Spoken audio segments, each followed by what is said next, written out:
Welcome everybody to another Boxing podcast, broadcasting to you live from the true north. This is your good friend Mr. BDA, and alongside with me as always my co-host, the one, the only King, Pucho. King, are you there? Yes, sir. Fantastic, guys. Thank you for joining us. We got a fantastic show for you.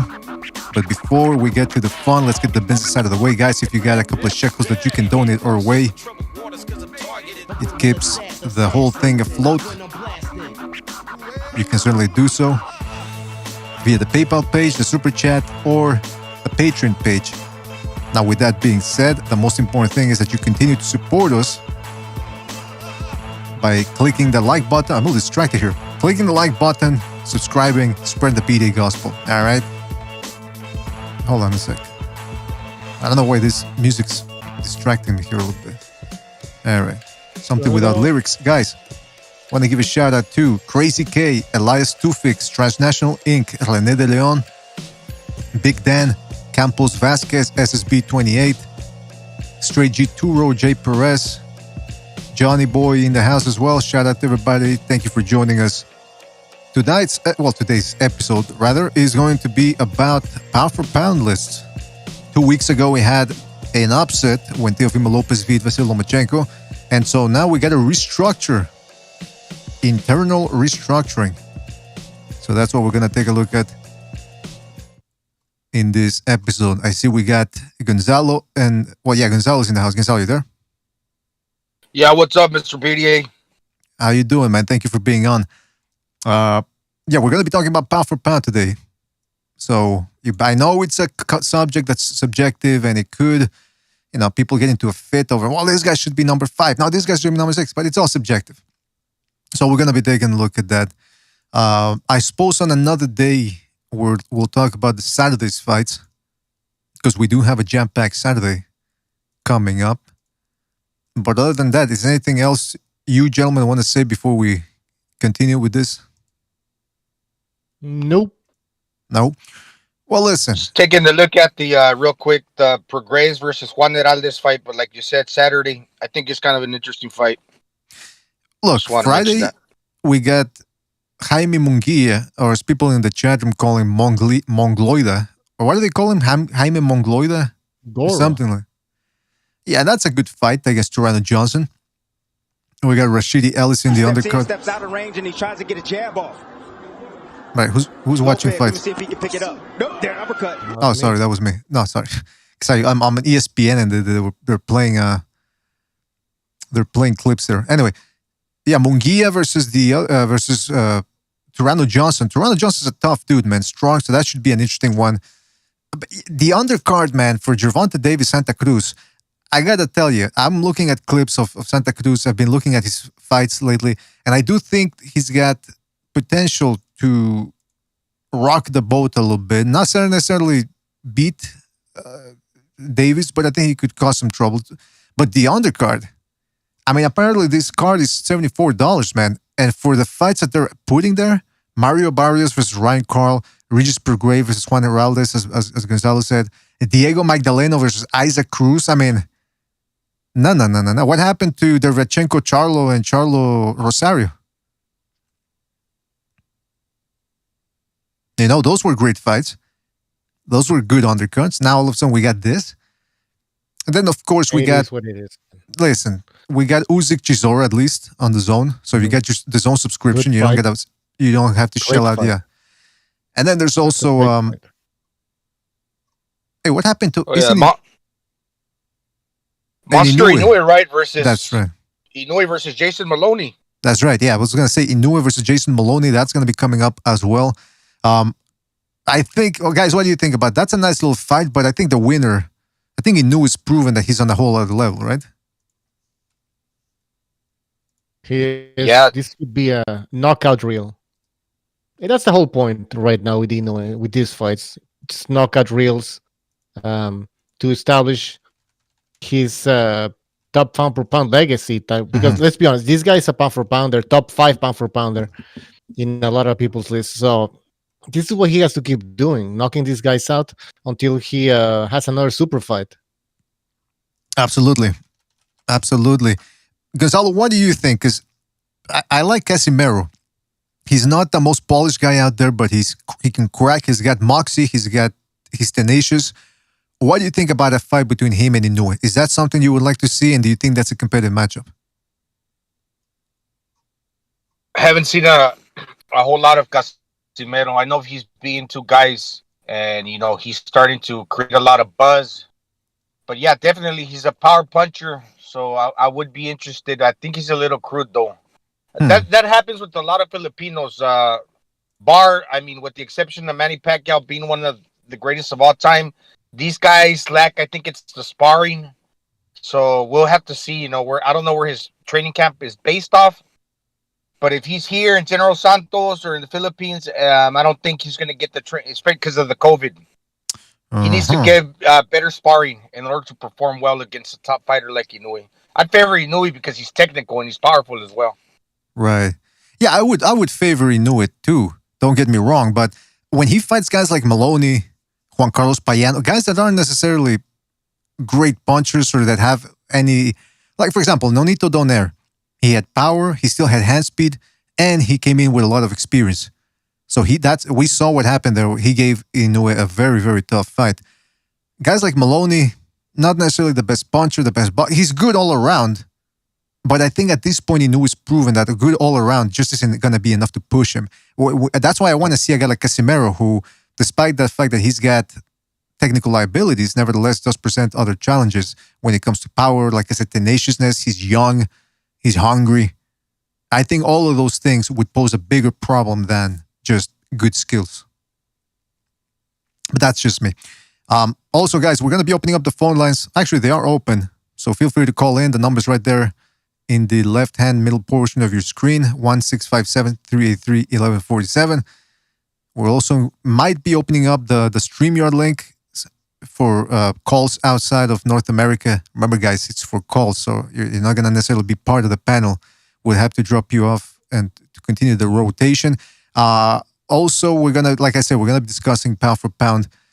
Bucholo, I found a little something here because we had that Stu episode, that legendary Stu episode that he hosted, the whole discussion of whether it's correct to call somebody a bum or not. I think I got a new intro for Stu show. Oh. Pistol packing monkey drinking no money bum. The bum from the dark. Get a job, you bum. That's right. The bum song. Yeah. Bum, bum, bum. That's about it, man. Okay, so let's get then to it then. We're going to start with Gonzalo. Pound for pound list. Because I know we don't normally do pound for pound lists here. Try to focus on other things, the actual fights themselves. But I think it's about time that we get things straightened out, especially with the changes that happened 2 weeks ago. But before we do that, let's take a gander at the Ring's pound for pound list, which somehow differs slightly from ESPN's. Now, okay, here's the thing. ESPN, they got Terence Crawford number 1 pound for pound. I mean, what do you guys think about this? Should Terence Crawford be pound for pound number 1, or is this just ESPN going with their guy? I mean, seriously, come on. Somebody Well, that's what I thought, man. I thought they were going with their guy. Now they don't have Lomachenko's. I don't think you can have him as number 1 anymore. He was with ESPN as well. So now they have to go with Crawford. I mean, he's a good fighter. Don't get me wrong. I don't know how you can have. I'll make some arguments later on as to why I don't have Crawford as number 1. Mm-hmm. Maybe not even number 3. Absolutely. Go ahead, Gonzalo. I think Gonzalo's busy. Yeah, especially since he's gonna fight. What's this guy's name? Kell Brook. That's not No. a fight that a pound for pound fighter should take and still maintain himself as like for the top position. I mean, there's what I'm trying to say. There's other fighters fighting better competition that if they beat those guys, if you have Crawford in the 1 or top 2, he could get his place could be taken over because he's not fighting the best and other guys are. And he hasn't even cleaned up the 147. So that's not a pound for pound type of wrestling, in my opinion. And the 140, I mean, people are going to say, yeah, well, Crawford unified the division. I mean, in 2 fights, he got like all the belts all of a sudden, and then he didn't even and defend the titles and just moved up in weight. So I don't know. I don't. Well, put that much, Kenshiro asked the question. He says he was pound for pound when he became the undisputed 140-pounder champion. But since then, what has he done? Beating Amir Khan? I gotta agree here, man. I mean, look, I've defended Crawford in the past, even though in his last 2 performances, I think he's regressing. But having him number 1, by those standards, Pacquiao should still be number 1 pound for pound because he has the best record. He has the best resume. I mean, he has the legacy. He's there, right? But he's not number 1 pound for pound anymore. Why not? Well, because he hasn't fought. He hasn't done what a pound for pounder should be doing right now. But that's okay because the guy's already like 40 years old or something. So, well, you know what, man? That's the thing, though. Like, how far back do you want to go to get their best wins? Because, for example, Alexander Usyk, we're gonna get to him. He really hasn't had a big win since 2018 either. So, but then it's also dependent upon the other guys to continue doing good work and surpass these guys. Because if the other guys are faltering too and not doing much, then perhaps you could have a guy's accomplishments from 2018 still factor into the equation. Now, as to how they arrived to these ratings over at ESPN, they take a vote, just like ESPN, the Ring magazines, I should say, list. Now, here's what. So they take the average of votes, right, from writers and people that work. Timothy Bradley had Crawford number 1, Ward had Crawford number 1, and Joe Tessitore had Crawford number 1. So right there, you already have 3 ESPN employees voting for Crawford number 1. Then you have Crazy Steve Kim, who has Inoue number 1, as he told us when he was on the show. And to tell you the truth, he picked Lopez to beat Lomachenko, so he doesn't seem that crazy to me. Then you have a couple of other guys, Baby, I don't know who Baby is, and I don't know who Parkinson is. Parkinson has Alvarez number 1. Then you got AIDS. She has Crawford number 1. Wolf, Crawford, Eric Raskin, Crawford. So you have a whole bunch of people who have Crawford number 1. That's how they are the criteria. For beating Khan, for beating Kavaliauskas, and who was it before that? Benavides. I guess, I'm going to go ahead and guess that they're voting for these guys, for Crawford, because he beat these guys by knockout. Is that a possibility? Yeah. He's been dominant.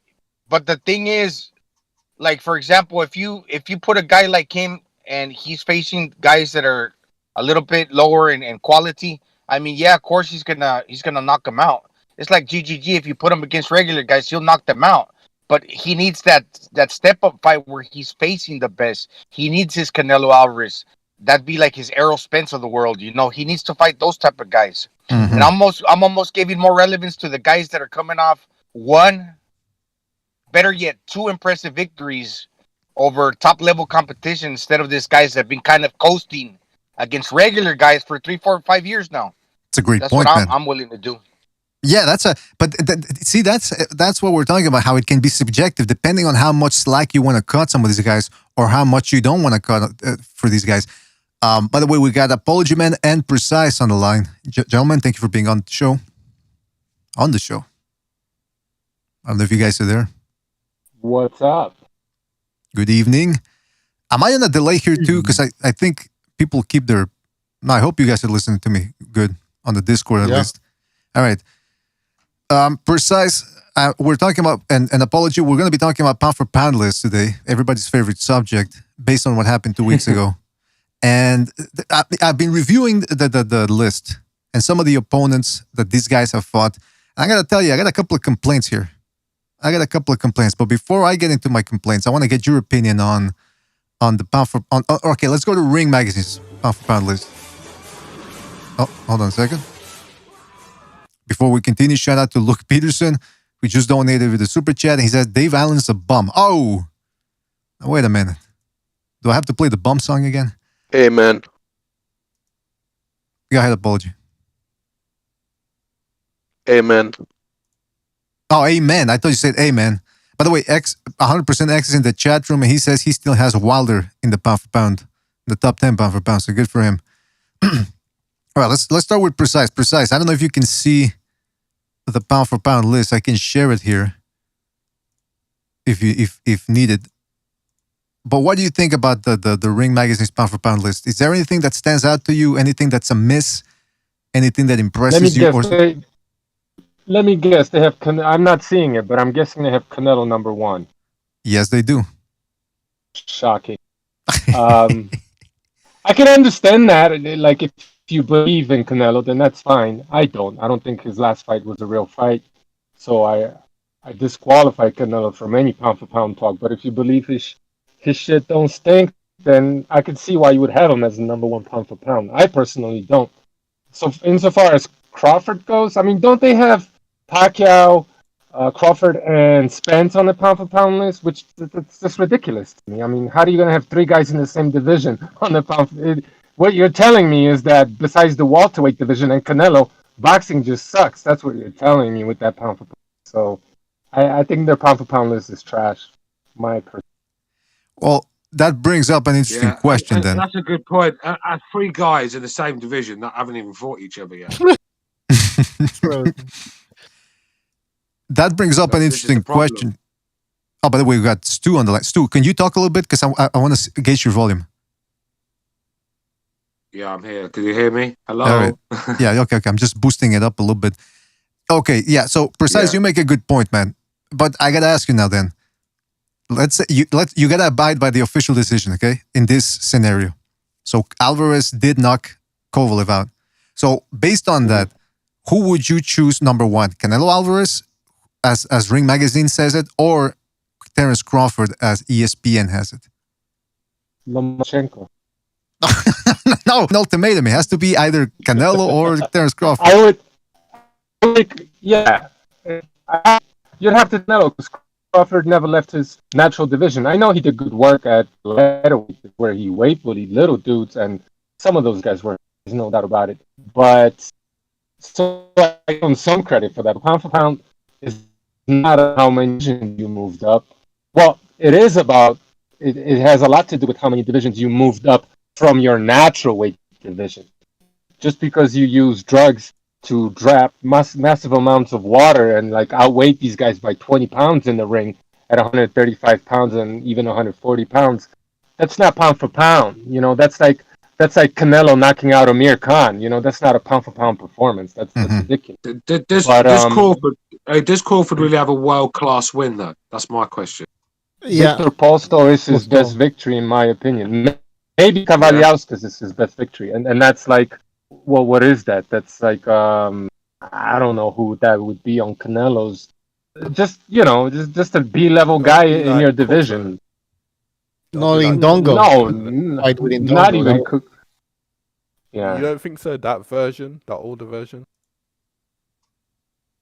I still regard Cotto as a better fighter than much better fighter than Kavaliauskas. Much better fighter. For me, Cotto fought a guy like Kavaliauskas. That was his fight with Abdullayev, and I know that was a long time ago, but that's what Cotto does with a guy like Kavaliauskas, in my opinion.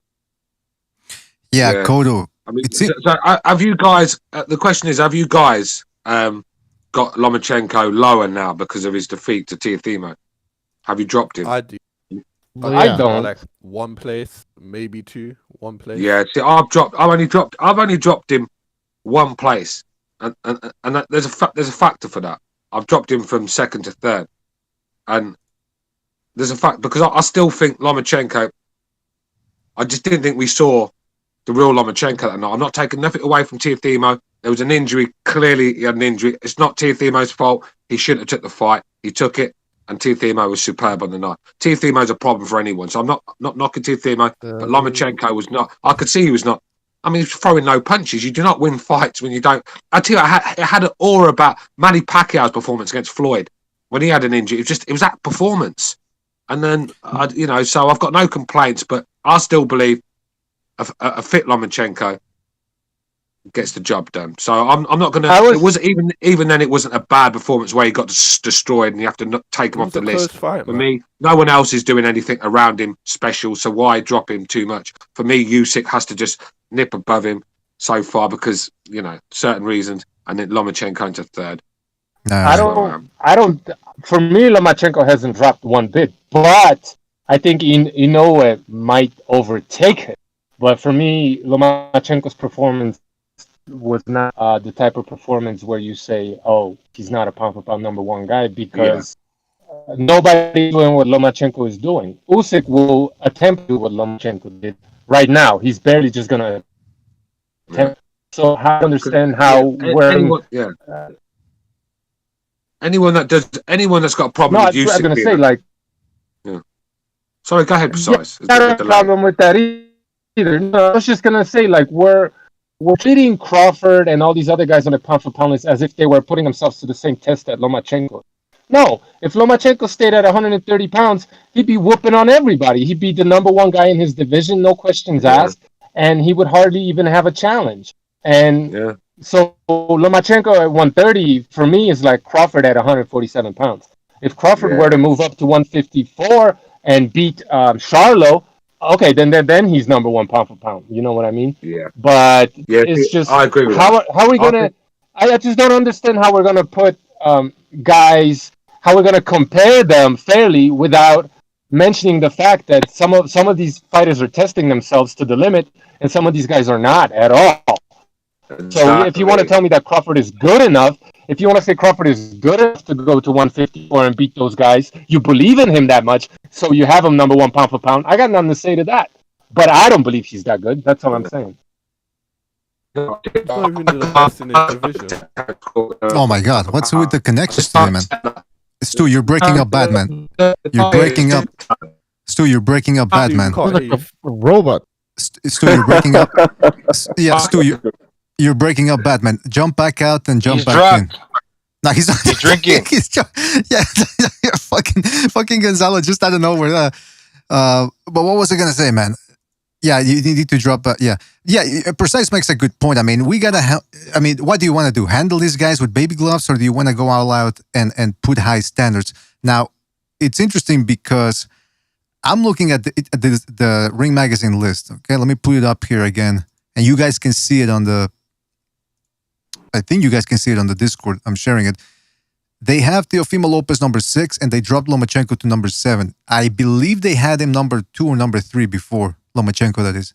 And Teofimo Lopez obviously enters and leaps across guys like Beterbiev and Golovkin to number 6, which I think is pretty good. I think that's a good choice.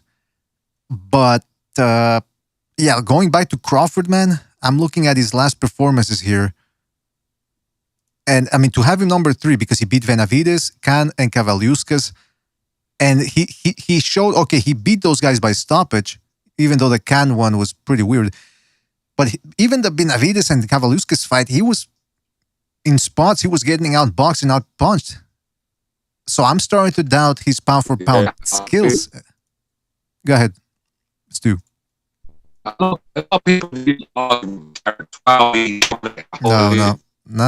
It's not working, man. Stu, it's We're not not gonna have that. We're not gonna have that. I was not impressed. Your connection is not. No, you're cutting off, man. You're cutting off tremendously. I don't know what it is. Maybe you should reset. Yeah. Yeah, change your Wi-Fi or something. Like reset the router or something, man. Because it's or get. I don't know if you need. He needs to change providers. Get a new company. Well, not. But anyway, we got recognize the Matrix as well. Here, recognize we're talking pound for pound list. I don't know if you can see the Ring Magazine pound for pound list that I'm putting up here. What do you think about it? Think it's okay? Anything that stands out to you? Look, I've learned to accept people's opinion on pound for pound lists, especially when it comes to like, you know, the Ring Magazine, ESPN, all these major, you know, websites. It is what it is, right? I don't agree with it. I think it's political. I mean, Earl Spence is better than pound for pound wise. He's better than Golovkin and Lomachenko. Get the fuck out of here. No, he's not. I mean, it's fine. If you want him there, that's cool. I agree with Precise what he said about Canelo. I mean, if you believe the narrative, you believe he really beat Kovalev that way, kind of have to put him really high up there and actually make him like a legendary fighter already. I have my doubts about that. You know, I have my doubts about him being number one. His last fight, his wins over, you know, Golovkin, His one win against Golovkin, excuse me. So to me, it's just an opinion based list. Do I believe it's politically driven? I think so for sure. It's like Gonzalo said, though. You look at Terence Crawford, and okay, because I said at least he's stopping these guys, and then Gonzalo said, yeah, but look at who he's stopping, and it's true. Now, on the other side of that coin is if he's stopping these guys, and you're going, well, he's supposed to be stopping them, then that means, to a certain degree, that means we know he's better than guys like Kavaliauskas and Benavides, who aren't bad themselves. But I mean, the question is that pound for pound worthy? And when you get guys like Canelo, Usyk, and Lomachenko who are taking risks in higher weight classes, meanwhile, Crawford has been hovering at the 140, 147 limit, and we know he's a huge guy, and he's not fighting the best in his division, which there are a ton of guys. And I don't want to get into the whole PBC versus ESPN thing, but hey, look, you're a professional boxer. If you want the fights and you beg for them, what can Bob Arum tell Crawford? I'm going to drop you? I'm not going to pay you? Like, I don't know. It seems to me like... BDA. Yes. Hey, BDA, can you hear me now, brother? Yes, we can hear you loud and clear. That's better. That's better. That's better. Listen, the problem Crawford's got when you say about number one pound for pound, we don't even know if he's the best in his division. So how can we call him the best in all divisions? He needs a big signature win. I think, all right, he dominated the division and he was undisputed, but Usyk's done that as well in a lot better fashion. So how can you put him ahead of Usyk? So this is what I'm saying. For me, he's hovering around 4 or 5. He's a very talented guy, but like I said, I still don't even know if he's the best guy in the division. Because actually, Styles might fight. I'd pick Spence. If Spence was at his best, I'd pick Spence to beat Crawford. I think he's got the style to beat Crawford. So if I'm going to say Terence number one, then what's that make Spence? So yeah, I can't go with that. Hey, before and if you go precise, hold on, precise. Before I let you go, precise. Let me just read a super chat real quick. Luke Peterson says Stu with the Cher impression. Yeah, man, that connection, it sounded like a Cher song, man. Anyway, yeah, I don't know what happened there, man. I had to reset my internet, and that's all right, isn't it? It was disgusting. Go ahead, precise. For me, to put someone like Teofimo above, I don't think he should be on the pound list, period. But to put him above Lomachenko, what you're saying to me is that Teofimo, like, look, Lomachenko's the one who did all the work. Just because you beat him in a controversial, very close fight. That's how I saw it anyway. And you had all the pound for pound advantages of him. That doesn't mean you're better than him. That doesn't mean that you could do all the things that he did, but that's what they're telling me with this list. They're telling me that Teofimo will clean out 140 and he'll go up to 147 and grab up at least 3 titles against legit opponents. That's what they're telling me. But that's ridiculous. I don't think he's that good, but we'll see. And like personally, I wouldn't have Golovkin anywhere close to that list anymore. I think he's way past it. I wouldn't have Beterbiev on there. I would take Errol Spence off. I think Terence Crawford deserves to be on there somewhere in the top 5. In the bottom 5, I would put Roman. Where the fuck is Roman Chocolatito Gonzalez? Did anybody see his performance against Kal Yafai? How much bigger Yafai was?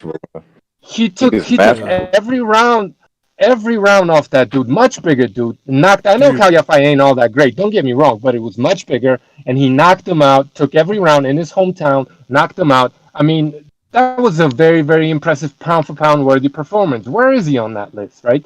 So I wouldn't have Beterbiev on there.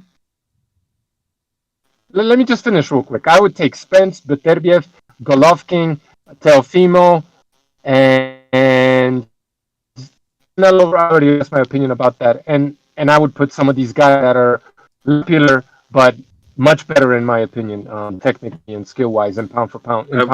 Hey, precise. Would you put Josh Taylor? Precise. Would you put Josh Taylor on that list of pound? I wouldn't put him.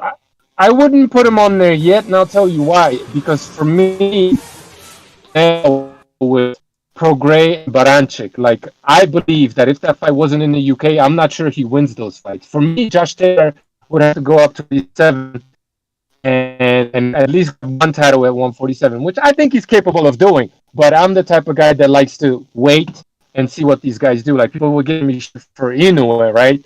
I said, look, he's got the potential, but let him beat Donaire. He did. I think he beat a much bigger guy. He showed me that he could that he could catch, right? Because my criticism of Inoue was, well, he's just walking through these guys' punches, knocking them out. Great. Can he take a bigger guy's punch? He proved that he could. So I got him up there. To You be know fair, what I mean? to be fair to you, Precise, I was right he was there with one you. of the very few people. He was one of the very few people that actually picked Donaire to win that fight. I think. No, I didn't. But I said it's going to be a very difficult fight. I didn't pick Donaire to I win. knew I it was coming. wanted to. Yeah, because a lot of people No, thought Donaire would get steamrolled. I thought he had a very good chance of winning, but I still picked Inoue. But for me, that was going to be the test, and he passed that test with flying colors. He got hurt, but he showed resilience. He showed me that one last element that I wanted to see that he had, and that's toughness and good chin. And the dude got it. If you got him number one pound for pound, I'm not arguing. It's a great point, man. He was giving Inoue problems in that fight until Inoue technically stopped him. I thought no, he stopped him. That was, I know. Yeah. That count was just, I don't know what happened there. It was the ref. He stepped in front of Inoue. So I was just like protecting Donaire. Like, where are you going? Where are you going? Remember that? It's like, what the fuck? But in that fight, he was giving Inoue fucking problems. I mean, he was catching him with big shots, and Inoue took it well.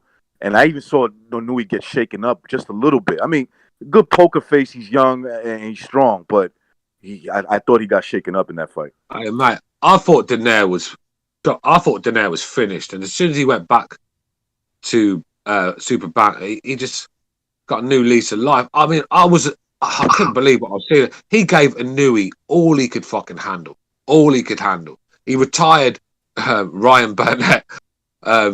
You know, at the end of the day, this guy's still a top fighter, man. And like I said, I was very surprised the damage he could do to Inoue, because I thought Inoue would start landing, that'd be it. But Donaire's as tough as they come. Yeah, with a guy like Inoue, I remember I was right with Precise on that one about I wanted to see more from Inoue. And I remember there were a couple of Japanese guys, I think they were Japanese, or maybe they were just Inoue fans, I don't know, but they jumped onto the podcast one time on the chat room. They were saying we were crazy, Inoue is a monster. And I said, yeah, he beat Rodriguez, he beat the guys like Payano and the British dude in under 2 rounds. That's impressive, but I want to see what he does. How does he react when he starts getting hit? I want to see him show defense and all those stuff. And like Precise said, he showed it. So that's a guy that has gone through multiple divisions, he continues to be successful, continues to consistently stop these guys. To me, that's pound for pound. Terence Crawford is also stopping guys, but the fact is that he's not doing it against the best like Inoue is. That's the thing is as well, like I said, they're not all going to be as tough as Donaire. He's going to be hitting a lot of these other guys, and they're going to be going over. Donaire's, like I said, Donaire's as tough as they come, and that's why he didn't get Donaire out of there. But look, he dropped Donaire numerous times and hurt him. But it was a brilliant fight. Was it Fight of the Year? I think it got Fight of the Year, didn't it? Yeah, I think so. Yeah. Now for Maloney, he's going to be fighting Inoue this Saturday, and again, I think that's another fight where I think Inoue is going to blast him out. If he doesn't, I'm going to have to give Inoue the benefit of the doubt and assume that maybe he was hurt or something. Because I mean, I expect him to at least, if it goes a distance, at least I expect him to really beat him up.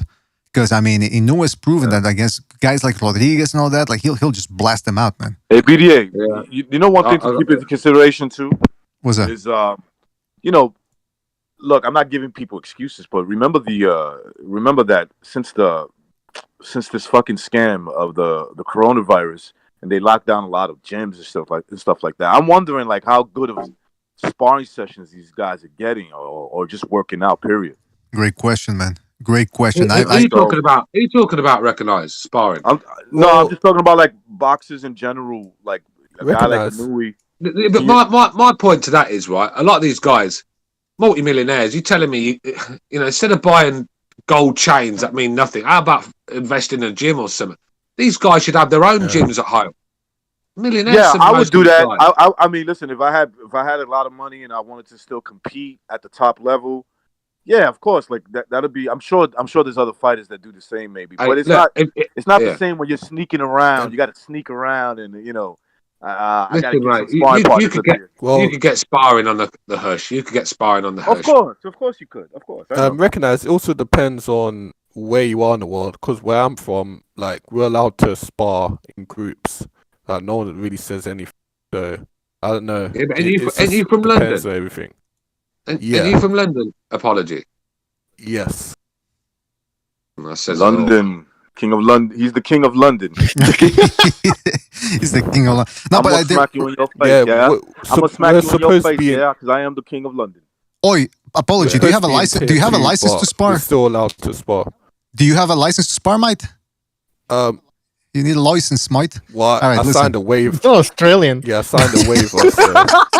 Yeah, it's true. That was fucking Oh, Australian. my. Hey, and you heard the rumours Hold on, going around, right? didn't it? This is And you heard the sparring rumours. Apology fucking knocked out Daniel DeBar in sparring. Oh, come on. He knocked Hey, out David Allen. real quick to the pound for pound thing. Like, here's my problem with pound for pound. So it's like, okay, so you got a guy who's he's moving up in weight, and he's like technically earning the pound for pound status, and he's going up there. So he fights a big dude that barely beats him.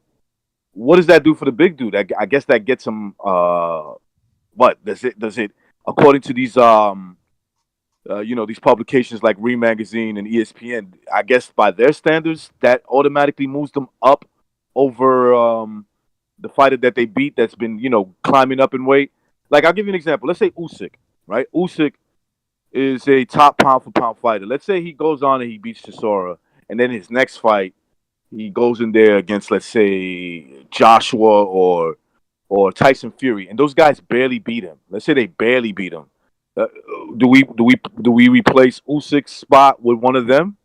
It's kind of it's weird. You know what I'm saying? Do we drop Usyk because he lost to a guy that's 3, 4, 5, 6 inches in height taller than him, and like 20 to anywhere from 20 to 40 pounds heavier? It's a good question. I get what you're saying. Go ahead, DD. I'm sorry. Yeah, just before we continue, shout out to Jimmy D. Gals, who donated for the super chat. Says Beterbiev is better than everybody, or everyone rather, on the list. All right, shout out to Jimmy D. Yeah, Gals. he's got to be on the list. He's got some good wins. I mean, Vodzik, He's only number 10, Stu. Huh? He's only number 10. Yeah, he's got some good wins, and he's a very good fighter, Beterbiev. Hey, by the he's way, definitely fellas, we've got the phone lines open. We're gonna be putting up a StreamYard link, and after this, we're gonna do a second Renaissance. So we're gonna be keeping this one short and shuffling over to second Renaissance. I got a busy schedule today. Whoa. Big schedule. We got a full schedule, man. So you better bring your coffee or whatever. All right, Precise. You were gonna say something? I was just not to go down the Maypac rabbit hole, but I was thinking to myself that some of Manny Pacquiao's losses were more impressive than Floyd Mayweather's wins. You know what I mean? That's true, man. They were definitely more exciting, that's for sure. Like his, one loss of his that comes to mind is like Eric Morales. Remember the first fight? Like, that fight he was took fucking chances, exciting. right? Yeah. He took chances. He gave us a good fight. Mayweather just waited for the other guy to do something, and he capitalized on that. Like that's not all that impressive. Sometimes so you don't get blown out, right? So you lose a fight. This is my problem with pound for pound, and I get it. Look, I'm not stupid. I'm not like new to this game where I didn't realize. Sometimes the margin of error, what they're telling you is the margin of error is so small that maybe between the guys that are on the pound for pound list that it could drop you. Okay, fine. Yeah. If that's what you're saying, that's what you're saying. But like, let's be a little consistent. When I see that you got a guy like Earl Spence, who was in the fight of his life against Sean Porter, who's a very good fighter, and in one judge's scorecard he lost. So in one judge's scorecard, he remember this, you could get the win, but in that judge's eyes, you lost that fight. So you technically have lost a fight by an official judge in boxing. Okay, you technically did lose. So you're telling me that's good enough? And I don't give a fuck what the scorecards read for Teofimo versus Lomachenko. Okay, fine, Teofimo got the win, but he ain't destroy Loma, and that puts him automatic. That puts Lomachenko from number 1 or number 2 all the way down to number 7, number 8.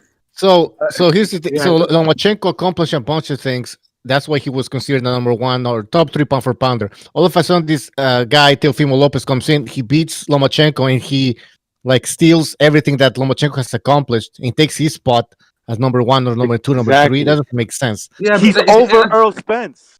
Yeah, I know, but this is where I'm. When you think about it, when you look at boxing, if you're gonna do a pound for pound list the right way, but most people don't, then Manny Pacquiao has to be number 1. Because in boxing today, there's no better man, there's no better resume in boxing. And the thing is with Pacquiao, these people that try to knock Pacquiao, he's got defeats. Look at all these. when you have 70-odd fights, nearly 80 fights, you're gonna have days at the office where it's just you're gonna get beat. When you're fighting the caliber of fighters that manage, this is the thing about boxers. A lot of boxing fans don't understand, right? That a boxer, it's very rare a boxer will turn up on the night and be in tip-top shape and everything happen. Most of the time, they're fighting their performance. You see it time and time again. There's things going wrong, little niggles. They've not struggled away to get the right performance, to be on your game all the time, looking world class. Not an easy thing to do, and fighters will go through periods where they have, like where he lost to Jeff. Well, I know he had beat Jeff, but where he's going through fights where he just didn't look good at all. I mean, you know what I mean? And it just looked like the end of his days. But then he bounced back and beat Thurman. So look, this guy. But go ahead. But the thing with Pacquiao is he doesn't cherry pick a style that suits him, and all these other fighters out there cherry pick a certain style that they look good against. And let this golden stuff. Come on, man. Like, I'm not spend no, but why don't you have Jermell Charlo? He's got 3 titles. Like, no, can you hear me? Yeah, but you were breaking up. You've been breaking up for a while now. Oh, I'm sorry. How's this? Better? Better. Yeah. No, I was just saying, like, if you're gonna have Spence on there, and I don't think you should, why don't you have Jermall Charlo? He's got 3 titles in his own division. Yes, like, he's the man. You know what I mean? No, and I'm not saying either guy. I'm not saying either guy should be on there. Don't get me wrong, but I'm saying if that's the standard, then where's Charlo? You got 2 PBC guys, right? You got 2 of them. One of them is being a little bit, you know, there's a little bit more, I guess, for lack of a better word, favoritism towards him, maybe a little bit more than Jermell Charlo. But Charlo, if you're going to do the pound for pound thing, if that's what you want to do, I think he's more accomplished than Earl Spence. Yes, he got a loss, but he revenged that loss and what boxing fans love, right? Based on what, though, bro? Based on what? Jermell Charlo? Yeah, I mean, look. Jermell Charlo has unified champion. You can't. The unified champion. Look. He's knocking out his opponents where Spence is... Okay, I mean, to me, Spence's best win is Sean Porter. A fight that he could have... No, it's not. No, it's not. Spence's best win was Kell Brook away in the UK because whether Kell Brook... No, it was, mate, because... No, listen, he went to an away turf. We always say that proper world champions have got to go on the road. He went on the road in a partisan crowd and he did the business against a very good unbeaten fighter. Well, not unbeaten because Golovkin had just smashed him, but beaten at welterweight. So it's still a top fighter. So that for me is a better win than Porter. Oh, I mean, listen, I get your point on that, but to me, like that was a guy that was chopped up already. He, to me, is not that impressive as Sean Porter, where he had to dig deep. And I'm not knocking his performance. Okay, I'm not knocking it. Actually, he impressed me because I wasn't too sure he could do that, and he stood his ground. But when you talk about like him, just my opinion, if you talk about him and Jermell Charlo, I think Jermell Charlo is a better fighter than him. That's my opinion. Do you know the thing with Spence? Do you know the thing with Spence, right? Spence is as tough as they come, right? And I think he's got a lot of fight in him. I think when he tries to overthink things sometimes, trying to overbox. I like when Spence sits in mid-range and starts trading with Sean Porter. I love that. I mean, and he was actually overwhelming Porter with his work at times. I mean, Porter was getting pieced up. Let's not pretend he weren't. You know, Errol Spence has proved that. I think when he tried to outbox Kell Brook, he was second best. But as soon as he stepped in front of Kell Brook and took the fight to Kell Brook, I mean, just the pure pressure and the strength of the guy, just a very hard man to beat, Errol Spence. I think you'd overwhelm Crawford. But I don't like when Spence tries to overdo things. I think that's what he did with Mikey. I think he got a bit confused. I think he thought Mikey's a lot better boxer than what he really is. You know, it looked like he gave Mikey too much respect. I think he could have done a much better performance. Let's just say that. But I think Errol Spence, on his day...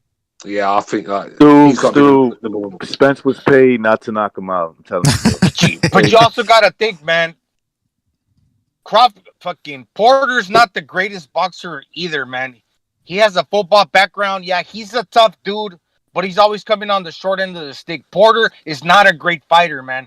Spence also needs that signature win, man. I think he's getting overrated a lot.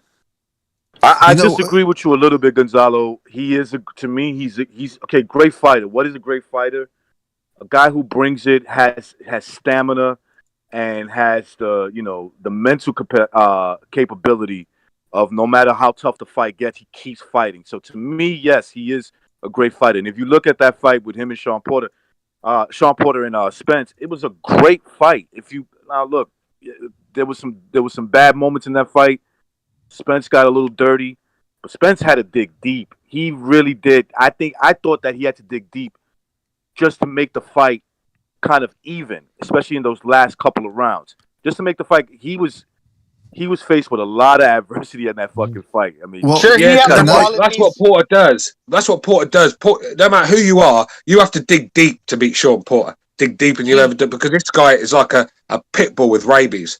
You know what I mean? He's missing punching power to me. He's missing punching power.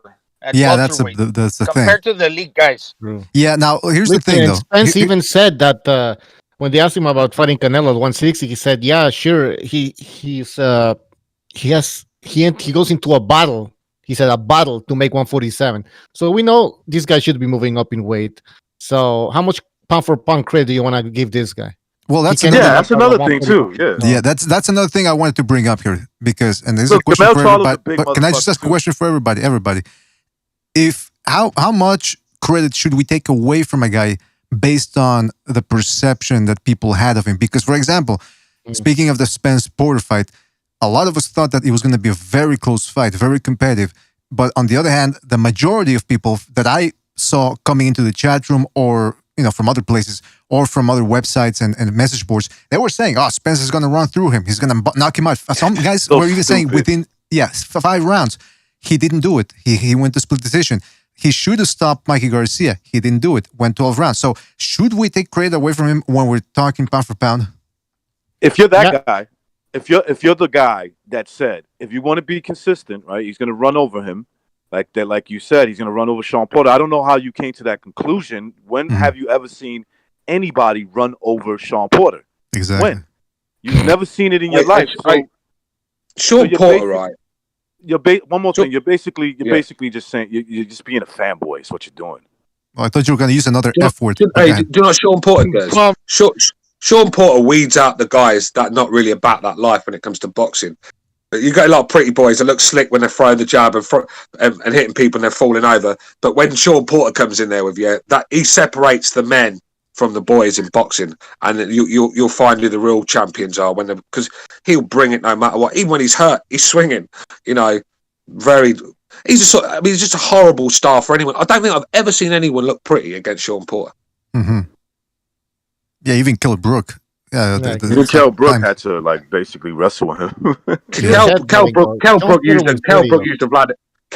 the Vladimir Klitschko style. There you go. The jab, the right hand, and the hold. That's what he had no choice with Sean Porter coming in like that. It's perfect game plan. Hey, by the way, fellas, we got a phone call coming in. Let's see if anybody has any comments on the pound for pound list. 905, you're on the air. 905. 905. Hello? Yes, 905, you're on the air. What's up, man? What's up, guys? It's Reyes Books. Hey, man, good show. I'm actually happy you guys are doing the pound for pound discussion list. Mm-hmm. I was going to agree with, I don't know who had mentioned Spence, that he dug deep against, what's his name? Kell Brook. That'd be me. That'd be me. My name's Stuart. Stu. For me, I like Kell Brook's style just because he kind of reminds me of a little bit of Marquez. Like when he's in the inside, he's able to bend his body and do like awkward uppercuts. He's just really quick and effective. So I think Spence's ability to fight with Brook.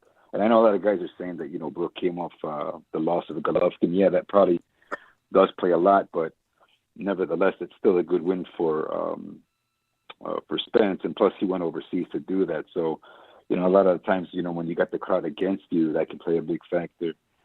And also his win against Mikey Garcia, I think that was a bit of a downer. That's how I felt, when I watched the Lomachenko versus the Lopez fight recently. Kind of felt like that.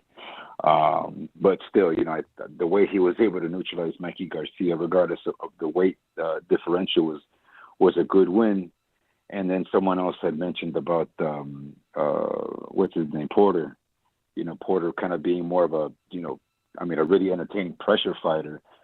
That was still a pretty good win. He was able to also dig deep in that. So I don't mind Spence at number 5. I think it's more about, who he's replacing in that list. But I could even switch him for number 6. But I also agree with others about Lomachenko being kind of low. I would actually put Lomachenko no less than, I would say, maybe 4, 5 at most. Yeah, but that's fair though, Caller. That's fair. You're only as good as your last fight. So that's my saying. So I've got to be consistent when it comes to Lomachenko, like I am with every other fighter. He lost the fight against Teofimo Lopez. He has to go down in this, but I'm not going to take him down too low. Yeah, and then I'd actually have, as far as difficulty, man, I think Golovkin should still be higher. I think sometimes we should still give, fighters some benefit of doubt that, they can either have an off night or, maybe they just, they weren't really caring much about the rounds. I think Golovkin is just a really hard fighter to battle out. I know he didn't really do good against Rolls, or he just kind of started late. He let himself get hit here and there. But I don't think that was going to go past 6 anyways. And then who else? And the Derevyanchenko fight. I thought that was a pretty good win as well. Well, you know what? The Derevyanchenko win, when you think about it, like Precise said, we're going to give Charlo credit for beating Derevyanchenko, but then you look at Golovkin, who's significantly older, and he got past Derevyanchenko. So if we're talking context, Caller, do you think the age should play a factor as well? No, you can't put Charlo ahead of Golovkin on. No, I'm not saying. I didn't say that. What I'm saying is let's give triple, because for a while people were discrediting Golovkin for that Derevyanchenko performance. Now we look at it, and finally people realize that yes, Derevyanchenko is a threat because he's a pit bull in there, and Triple G got past him at 38 years old. So shouldn't he getting credit for that performance? Yeah, see, I think the problem with that performance with Golovkin is everyone saw it that knows anything about boxing how easy he was to hit that night. And that was the problem. It just you can see a man that's just he's nowhere near the fighter he used to be. Like no doubt Golovkin is on the decline. But the one thing that I always give him, people always miss out. They always forget to mention this. It's like, dude, since he's 35, look who he's fought. That's when everybody decided if they wanted to fight him. He fought Canelo twice. He fought Danny Jacobs. He fought Derevyanchenko. All right? Like, how many 30 guys past 35 has that kind of resume? So think about that. Yeah, of course, man. Of course. You can't take that away. He's dropped everybody. He's dropped everybody except Canelo. That's a great point, yeah. But everybody's ass on the thing is, I honestly believe, though, Golovkin as, I think we could have got a few more years out of Golovkin if he'd have got rid of Abel Sanchez a little bit earlier. I mean, I keep saying it, I keep repeating it. That big bear takes the soul from you when you keep going in them camps, mate. Tyson Fury lasted a day there. I mean, Golovkin's doing months after months. And look, every time it got to the stage where you're seeing Golovkin in the ring and he just looked lackluster. He just didn't have no energy. When he got on the scales against Kell Brook, I thought it was fucking Return of the Zombies. It was a movie premiere for Return of the fucking Zombies or something. He looked ill in there. And this is the problem with Golovkin. He was never getting a fully fit Golovkin. And this is why the work rate started to slow down. This is why he started to get hit with these punches that he used to dodge. Do you know what I mean? It's just, you could just see him sort of deteriorate. And I think that's down to too many camps at Big Bear and too many wasted on the likes of Marta Rosin, Willie Monroe, fucking Steve, I'll just close Rolls. The list. You know what I mean? The list. All right, the caller wants to say something. Go ahead, caller. Yeah. How would you guys match up Crawford versus Golovkin pound for pound if they were to meet? Either at as if they were both the same weight at 160. I'd actually have Golovkin beating Crawford, to be honest. All right. Anyways, man, I gotta go. My boy just woke up. That's a mismatch for me. Great show, man. Yeah, that's all right, thank you for calling in, man. Take it easy. Good caller. But I don't see that's a mismatch. So he basically said, "What if I think if I'm right?" He said if Crawford was to go up and fight. No, if they were the same size. If they were the same size. Or if they were naturally the same. Well, they probably are naturally the same size. Yeah, they probably are the same size. I mean, Crawford has got a 5-inch reach longer than Kell Brook. his reach is 5 inches longer than Calvert's. I mean, that's huge. He's got a 74-inch reach. He's 5 feet 9 inches. I'm gonna say he's the same size. 5'8". 5'8". Excuse me, 5'8". Okay, so he's a little shorter than Golovkin, right? He's gonna be, but the long arms, the long back is the width of your. That's what gives him the 74-inch reach. The back, if you put his back compared to Golovkin's back, I guarantee you it's almost the same. Guarantee you. You see the width of the back. What are you Americans doing with? Are you pulling these babies out of their mothers by their arms or something? Because you got ridiculous reaches out. Yeah, this guy's got long fucking arms. Look at this. He looks like an orangutan with those arms. Hey, Wilder's got longer reach than Fury, and Fury's like 6'9". Has. Yeah, man, that's insane, man. No, but you know what? Technically, maybe he has longer arms, and it's not by much. But what's his name? Tyson Fury's wingspan, his reach is 2 inches longer than Wilder. But here's the thing with Golovkin Crawford, if they were the same weight. Fucking Crawford's, he gets stacked, but eventually he pulls it out with his power, like what he did with Kavaliauskas. He started walking him down. I don't think that's gonna work. That wouldn't work against Golovkin, who went 24 rounds against Canelo and took everything. Yeah, I think Golovkin is, for me. I think Golovkin still knocks him out if they were to have a fight.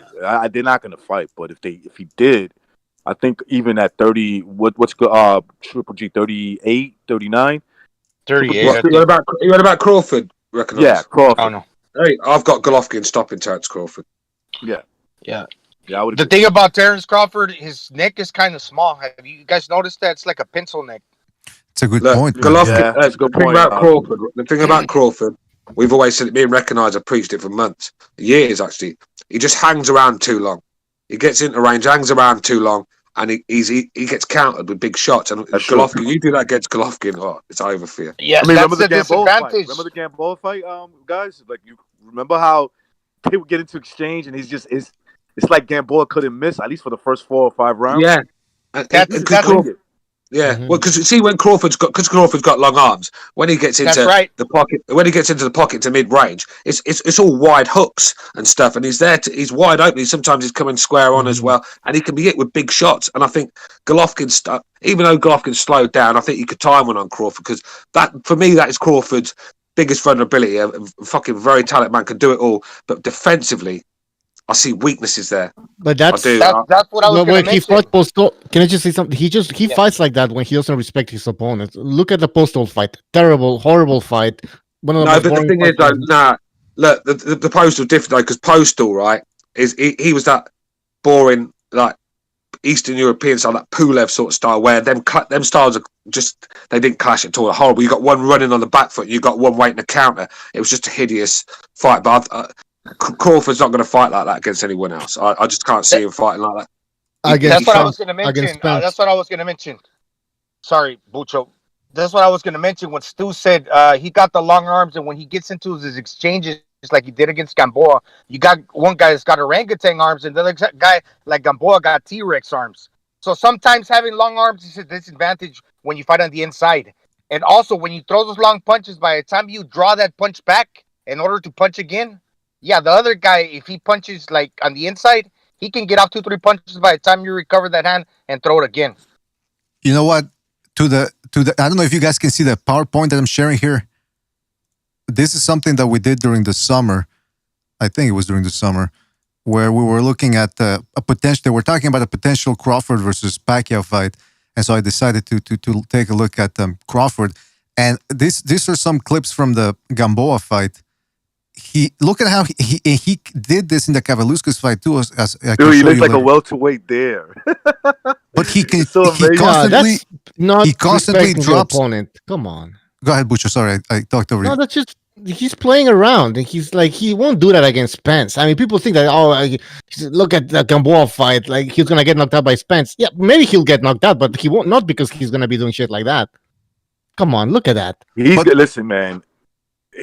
I have a feeling, man. If Spence is okay, I have a feeling Spence is knocking this dude out. Yeah, but Butcher, you're saying, Butcher, you're saying, well, he's playing around. He got stunned multiple times. At which point does he say, you know what? Let me put my hands up. This guy can hurt me. Look at that. Boom. He's an idiot. Well, Who are you talking about now? Because I'm struggling to hear. We're talking about Gamboa versus we're watching Gamboa Crawford. yeah. Can you Are see in the this? screen? Can you see the screen there, Stu? No, he's not there. Yeah, you gotta click on the PowerPoint there. And by the way, we got Jimmy on the line too. Jimmy, are you there? Yeah, Jimmy. Going on, boy. Oh yeah, I see you watching the stream. I didn't realise. That's what. Jimmy. Yeah. See, look at that shot that Crawford. That shot that Crawford just got hit by. Now imagine that Golovkin landing that. I knew. Forget the What do you mean? Yeah, because he's not gonna. Good Stu. If He you won't knew I do was that. going to say it, you should have said it then. No, he's not gonna do that against fucking Golovkin. First of all, he didn't even fight Golovkin. Let's stop this shit. Let's talk about him and Spence. Would he do that against Spence? No. Fucking no. No way. No way. Spence will put him to sleep. He didn't even do it against Paul Stone. That first clip you were just showing there, that was just him being lazy. Yeah. Back to the corner, I'd be like, dude, come on. Yeah, but I didn't realize Butcho was the Oracle now, where he can predict the future. I am, man. Although, Crawford in fairness, defender. I think Crawford still has defensive weaknesses, even when he's being serious. So That's I for sure. think I'll probably favor Spence in that fight. Yeah, and all that switching up, man, there's going to be holes in your game. If you look impressive against not so great guys, when you fight better guys, you're going to get exposed. Because even if you might be adept at it, man, you're still not going to be as good as a regular guy or a southpaw fighting in that position. I think with Crawford, though, I see what I see in Crawford, I see in Fury, Billy Joe Saunders, Callum Smith, these sort of guys that struggle to turn it on when they're not in there with someone that they respect. When there's a dangerous guy in there, you'll get the best of them. And I think Crawford's the same. I think Crawford needs someone in there that he fears, and then you'll see the best of Terence. Right now, he's stuck in a gear, and if he carries on fighting these bums, I mean, I like that fight, so I'm happy with that. But if he carried on fighting bums, mate, before you know it, they'd stuck him in with someone decent, and he got steamrolled. Do you know what I mean? So you know that's that. Crawford's got to beat Kell Brook in style. He has to. And if he makes a hard work of that fight, he's gonna get some stick. I knew Stu was gonna say that. No, he is though. Not from me. Ian. I'm joking. Man. And just look. I'm just kidding, man. If you look at Crawford's stance, just the way he fights. I mean, what it is, it's he comes in. He usually keeps his hands down, and and it's a weird style. It's almost like a half shoulder roll sometimes. He definitely relies on his athleticism. He's not going in there like Chocolatito, holding his earlobes. Like you can see the way Chocolatito fought the other night. Man, that kid just was trained right. You know what I mean? Like that kid was trained right. And they said it was hard on him, fucking Exqueo. Like he would smack him. He had a ruler. I guess he would be in the ring with the fucking yardstick. Slap He him must across be the back. worst. He must be the worst guy to fight Chocolatito because he just doesn't give you a second to get your thought, to gather your thoughts, to get a breather. It's just constant. I think that's what happened with Cal Yafai. Cal Yafai just got overwhelmed. He overwhelmed him, man. He got in his head. He got in his head. It was more mentally for me than physically. It was all the I mean, he was just doing throwaway shots, and he'd come behind with a big shot. He was coming from silly angles that Kyle Fry had never seen before, and it was bamboozled in there. And that's the thing. Hey, by the way, Stu, I knew you were going to say that. I had a feeling you were going to say that. We all knew. We all have powers. Yeah, I know. I mean, we've got the three oracles sitting in the pool as we speak. You don't mean any disrespect, Henry. Are you nuts? Go ahead, Jimmy. My favorite part of that fight was Moira. I'll be honest with you, that kid Sergio Moro drives me crazy. But I don't know who was doing the call in the fight. Was that one of the brothers there? But anyways, when he said, "So, what do you think if he beats this kid?" Talk about Chocolatito. Would you say that puts him on back on the top to Tom list? And he waits, and then Moro goes, "I don't know," and he goes, "Thanks." Anyways, back to the action. Did you guys remember that when he said that? He humiliated Mora because Mora goes, "Well, I don't know." He goes, "Yeah, thanks for nothing, brother. Thanks for nothing, brother." And he went right back to the color.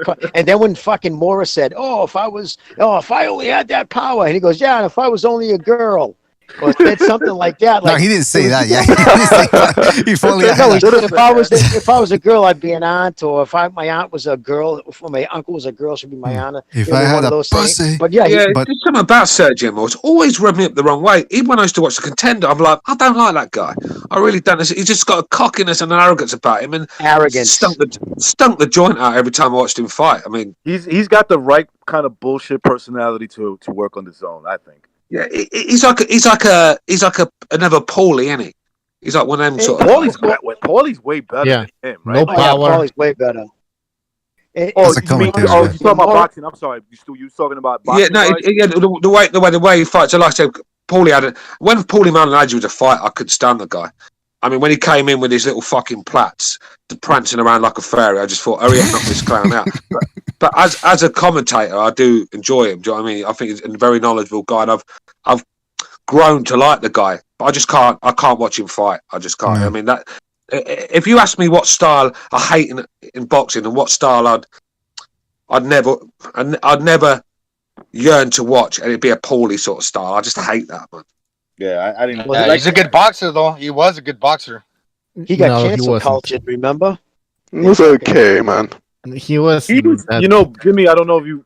I know you from out there in Boston or New England, but he was pretty when he was an amateur. He was pretty talked about in New York. Like they really had high hopes for him, and he did good as an amateur for sure. Well, because in the amateur, that style does well because there's not a lot of knockouts in the amateurs in the 3 rounds. So you really can't. A lot of times you can't tell if somebody has power. So think about it in the amateurs with that fucking floating around. I mean, he did well.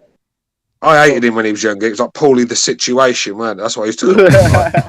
His biggest account.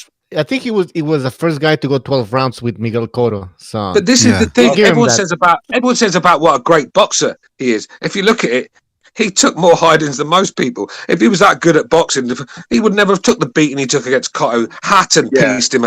Amir Khan looked like fucking Sugar Ray Robinson in there that night. Do you know what I mean? Contender. Yeah, I mean, he was a contender. That's good enough. I mean, how many boxers? He lost to Bruno. You lost to Bruno, man. Come on. I had him winning that fight. He could have won that fight. He could have won. He had frail hands. That's when he did the freaking BKB or what was it, the bare knuckle. I thought, man, that was like really absurd. Why he doing that? I knew that he was gonna end up like that with his hands being hurt. Really? He doesn't know how to throw punches. He doesn't even turn on his punches. It's the technique. You can tell. That's why he has no power. Hey, and what's with his obsession with Conor McGregor? Because even to this day, is it just for the money that he wants to fight the guy, or was he really hurt? Conor McGregor, money. You know, he filmed them getting knocked out. He embarrassed him in the whole internet. Paulie reminds me of one of these ex-girls, right? I'm not. She's not on my Facebook now because I took her off. Right, fucking fruitcake. But every time I'm on some people that she's friends with, I'll put a status. And she'll come underneath, you're a fucking piece of shit and all that. Like, call me names in front of everyone. That's what Paulie's like. He just can't get over it. Every time he sees Conor, he's got a comment. You know, get over it, man. You got whooped in sparring by a guy that was 0-0. Remember when he got the dreadlocks, but they were like the skinny kind, like the girl kind? They weren't dreadlocks. I mean, come on, they were like those were shitlocks. They were like plaits, like fairy plaits. Yeah. Remember the time he had them cut off in the fight? During the fight, they had to get the scissors out and cut them off. Can you remember the old rat's tail, innit? And Peter didn't strangle him with it. He wore a fucking thing like an elephant trunk on his trunks one day. That looked kind of weird. Fucking weirdo. See, I've got a lot of Italian friends, because I used to, as I was growing up, I played for the Italian. I bet they hate Paulie. I've got a lot of Italian friends, and Paulie reminds me of some of them because Italians, usually the Italians have got money. The ones I know have, anyway, a lot of them, and they're all fucking spoiled. Most of them still living at home with mum. You know what I mean? And Paulie reminds me of one of them. He does a typical Italian, man. Ma, what? Where's my laundry? Hopefully, he got to get severance check, man. When he lost his job.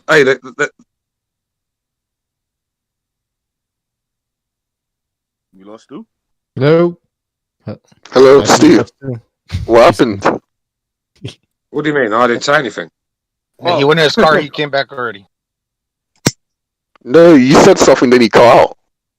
No, I just said it reminds me of my Italian friend, and Paulie reminds me of our Italian friends, my rich Italian friends, where they're just emotional, aren't they? And they're fucking spoiled, and yeah, I remember in New York growing up, a lot of it. I guess a lot of Italians back in the maybe probably in the 60s and the 70s, they probably started hitting that middle class because it wasn't like the old days where you see a lot of Italians living in like these kind of like ghettos in a way. Yeah. See, the Italians I know, because I used to play for an Italian football side, so most of them were rich Italians. So I don't really know many poor Italians. I mean, we've got a little Italian area. We've got an Italian area in the city, right? It's all Italians. You go there, it's just lovely, man. All the gardens are nice. They look after their flowers everywhere. They've got growing their own fruits and all sorts in the back. Just a really nice area, man. They look after most of them have got money. Italians do, man. Especially the ones I know. I just got back from taking a whiz, and I hear you guys talking about Italians. What happened? Talking about Italians. What's next? Let's talk about the Portuguese. Paulie Faganaggi. Oh, now wait a minute. Now, before we continue, hold on a second. Yeah. Shout out to Chad Collins. All right. Before we continue, shout out to Chad Collins who donated with the super chat. He says, I am rocking with Crawford number 1, Inoue number 2, Usyk number 3, Canelo 4, and Teofimo 5 pound for pound. All right, shout out to Chad Collins. Listen, with this pound for pound, we got Inoue, who has to win in order to keep his place in the pound for pound list. Usyk, who hasn't had a big win since 2018. Let's face it. He needs a good win. And this win against Chisora, how would you rate the win over Chisora, especially if it's an impressive one? Does it keep him in the pound for pound list? Does he put him up? You let me know. Look, I don't have a problem. Not really. Yeah, I don't have a problem if nobody, if they, that whole, I don't put heavyweights in the pound for pound list. But I think and I kind of agree with that somewhat, but I think that he's different because, like, he is a lot smaller, weight-wise especially, than most of these guys. So if he goes in there and wins impressively, I'll give him some credit. I don't know if I'm going to move him up. In certain cases, I mean, sometimes I think about the way he fights, and I don't think I can move him up any further than what he is already. Mm-hmm. Because he's definitely a special talent. I mean, look, we'll see what happens. So that's a good point, though. For me, if he wins, if you move him up, then you've got to put him ahead of Canelo, and I just can't do that for me, right? I know he better be careful. He better be careful. When it comes to the corruption side, because sometimes I get the feeling they don't want to put Joshua in there with him. I would say better win big. I would say 2 years is a good limit. It's a good barometer. You need to fight somebody good within the last. You can't be like Andre Ward, where you're still coming off the success you did in the Super 6, and people are still giving you credit for that 5-6 years later. I think 2 years is a good cap. You have to fight somebody decent to remain relevant. Now, see, this Chisora fight's a good fight for me. If he goes in there and schools Chisora, that's an impressive win for me, because Dillian White couldn't do that. Dillian White was close to being beat that night, and Dillian White's meant to be one of the top 4 guys. So Usyk goes straight up into the top 3, top 4 heavyweights. Of course he does. It's a good win, mate. Chisora in the UK, right? All right, probably the fans are not going to be there, so it makes it a bit easier. But if the fans are, it would have been even tougher. It's a very tough fight for Usyk, man. Don't get it twisted, but Usyk, I just feel Usyk. This is his time. I think he's going to get the job done in style. All right, so you guys, go ahead. No, it's a test. It's definitely a test because of all the stuff that Stu said. I mean, the guy's been in tough fights. If you look at the Dillian White fights, both of them, you could make a case that in the first one that he kind of won. In the second fight, he was winning that fight, on rounds. At least in my opinion, I thought he was winning until he just got knocked the fuck out. Imagine if Usyk was an American gold medalist who won the World Boxing Super Series in the cruiserweight division and was now moving up in the heavyweight division. Everybody would be talking about this guy. He would be the greatest of all time. Everybody. There'd be a fly in the wall show of all time. There'd be a fly in the wall show in America called Keeping Up with the U6. That'd be fucking lovely. Yeah. Keeping Up with the U6, mate. Look, will be the greatest fight of all time. That's but look, for me, because I don't go on personalities and I go on their performances in the ring, and U6 just a special talent for me. So that's where I am with him. Well, let's do. Oh shit! What the fuck did I do? Hold on a second. Give me 2 seconds here. I think I You guys still hear me? No. Hey, what's up, D. Jefferson? So, what's up, Regular? I was on live and I got a message that I had to come over here and check Stu a little, shake it up a little bit. I'm ready. I'm ready. I've already been warming up on the pads. I've already been warming up. I've got Louis Resto gloves on, by the way. Against you. All right, I've got Louis Resto gloves on, so I'm ready. Go ahead. What's the this issue? foolery I'm hearing about? This shoulder injury, meaning something against that loss that he took to my boy Teofimo.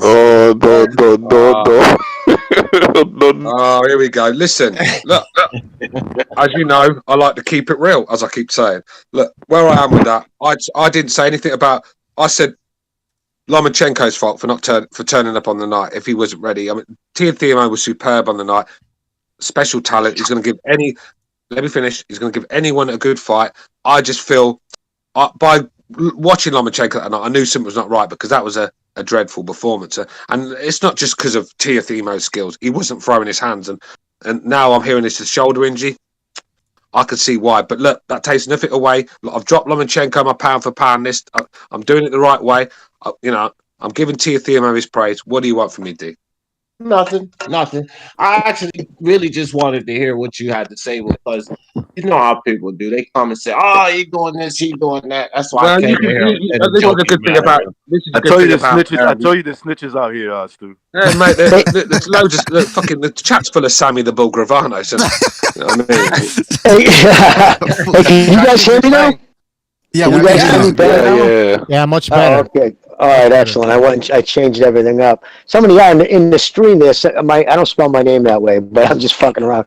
But anyways, can I tell you what I was told with Loma? What it was, if he would have known. See what it is, right? You can have nobody in camp is usually 100%. Something's always tweaking. Any athlete, right? The knees bothering you, an ankle you might hurt during jogging. Something's always something, right? But what happened, I guess, he knew he had a bit of a shoulder issue he wanted to have taken a look at. There was inflammation they saw in there, so they knew there was an issue. Again, this is I'll tell you, one of the worst things that causes that, not the sidetrack, is the speed bag. That motion just fucking roasts your shoulders. Anyways, so he knew he had an issue, but in the second round is when it popped on him, when he knew he had problems. Because, look, the thing is this. When a fighter comes out, first off, he never said, he wasn't trying to use excuses, and I'm not taking anything away from Teofimo. I'm not even discussing that end of it. I'm talking about in general in this. If a fighter comes out of it thinking, I had this, my hand, blah, blah, blah, but there's no surgery, there's nothing, shut the fuck up. But when a dude's under the knife within 48 hours of the fight, that was something. I mean, you don't just call a doctor, an orthopedic surgeon. So they were obviously planning on having a surgeon or a doctor see him, and they must have moved it right up to surgery. I heard it they already knew there was something going on there. I guess he heard it doing upright rows, which is notorious. He was probably doing a straight bar, shoulders locked in place like an idiot. And he never. You should be using dumbbells as a boxer. Anything with a box, you should never be using straight bars because it locks your shoulders in place. A lot of people love to use that speedball because it makes them look good. Now, I always look good, so I don't use it. But it's true, man. Especially because the speedball, you're supposed to use That's overrated, man. People, exactly. Sorry, I just want to say it was overrated. You're right, man, because people love to use that one after they've done the heavy bag, the double end bag, the pads, or sparring. And it's easy to do the speed bag, but then do it after everything I just said. It can burn your fucking shoulders, man. So yeah, I mean, I understand why that could lead to injuries. Now, listen, fellas, I don't want to get too much into the whole Lomachenko thing, Lomachenko Lopez. We can save that for another episode. Yeah, we've done that. One thing I just wanted to say what I was told. That's the reason why he didn't pull out. The thing is, though, Jimmy, the minute you walk through them ropes, mate, there is no excuse. Exactly. No, exactly, and I don't think he was offering any. But I'm just saying, if it sounds right, though. But at least he knows he's not bullshitting. I agree, brother. I agree. There's an injury, but I can't bring that up. I can't use that as a reason and take that away from him. I'm not going to do it. And again, I wasn't saying that fight, right? Just like we mocked Wilder for months over this fake injury. I'm not saying Lomachenko's fake, but I can't do it, man. Exactly. But that was my point. Like he actually had surgery. Hold on. People, please. I want to see if we can hear precise. I want to hear if we can see precise because I think he was having trouble. Precise. Go ahead. Speak a little bit. Can you hear me? Yeah. Yeah. Okay. Like as far as the whole injury goes, man, I don't even feel like addressing any of that. I just don't like talking about that stuff. Well, there you go. I mean, me neither. Why talk about it? Like he had a surgery. He didn't mention it. He didn't mention it as an excuse. No. But what I want to say is, like, for some reason, it's not okay to talk about how Lomachenko dominated the championship rounds of that fight, and the type of beating that he put on Teofimo, and how like the referee was stopping the action and not letting Lomachenko work on the inside. I mean, if you want to say Teofimo, hold on. If you want to say Teofimo nicked 7 rounds, I got no problem with that. But the rounds that Lomachenko won, he whooped his ass. So like when we start talking about pound for pound, I mean, if you're putting Teofimo on the pound for pound list, it's because you think he's good at nicking rounds. The reason why I have Lomachenko on the pound for pound list is because when Loma actually went to work in that fight, he absolutely kicked his ass. Like he put a tremendous beating on him. That was my problem with his performance, though, Precise. That's why I said I think if the shoulder obviously was a factor, because I think if Lomachenko's fit, he showed enough for me that night that he wins the fight. But look, I can't take the credit away. We can't say obviously. We can't say obviously. I mean, we gotta also give credit to Teofimo. He was faster. He was faster than what I expected. He was good at countering. But there's no point, Joe. Easy to solve. You know, in Enter the Dragon, Ahara looked good when he was breaking fucking planks of wood and bricks with his fucking head, didn't he? But it didn't mean anything. It didn't mean anything when Bruce Lee was jumping on his chest. You know, all that pretty stuff don't mean anything, man. All right, listen. I said I don't want to get into that. My point is. All right, wait, one at a time. My point is, what was my last thing about this? When you're not getting hit back, anyone can look pretty. That was a problem. Lomachenko just weren't throwing any punches in the first 6-7 rounds. I don't understand. I said I don't want to talk about Lomachenko, and then what do? We talk about Lomachenko Lopez. BJ, we're taking over now. How about that? How about that? I think this has gone into the Stuart Little hour. When I came back to the phone, that's what you guys were talking about. That's why I mentioned it. And again, I wasn't trying to. I blame Jimmy. But I didn't want, and again, I'm not even talking about the Teofimo fight. I'm just saying in general, the fact he got a surgery right away shows there really was something. It wasn't just shit talking. Anyways, change the subject. Hey, listen. Hold on. Hey, why is everybody? Hey, am I gonna have to mute people? Hey, am I gonna have to mute? One at a time. Why? I don't want to have to mute people. I don't want to have to mute people. I don't want to have to mute people here. Come on, fellas. Now, this is all on Jimmy's fault. Hey, Jimmy, what's right is right. Oh, my you understand what I'm talking about? Yeah, Jimmy, what's right is right and what's wrong is wrong, man. Come on. Listen, I don't. You're a little at fault, though. No. What? Okay, D. Why? Because you keep jumping in. What's going on here? What's present? I keep jumping in, and I'm going to tell you why I keep jumping in. Go ahead. I asked Stuart a question, and I never got a chance to speak again. Think about it. Well, everybody started talking about. I agree. I said your question was about Lopez. Your question was about. Hold on. Is it okay? Is it okay? Your question was about Lopez. But hold on. Your question was about Lopez Lomachenko, and this isn't about that. This is a pound for pound show.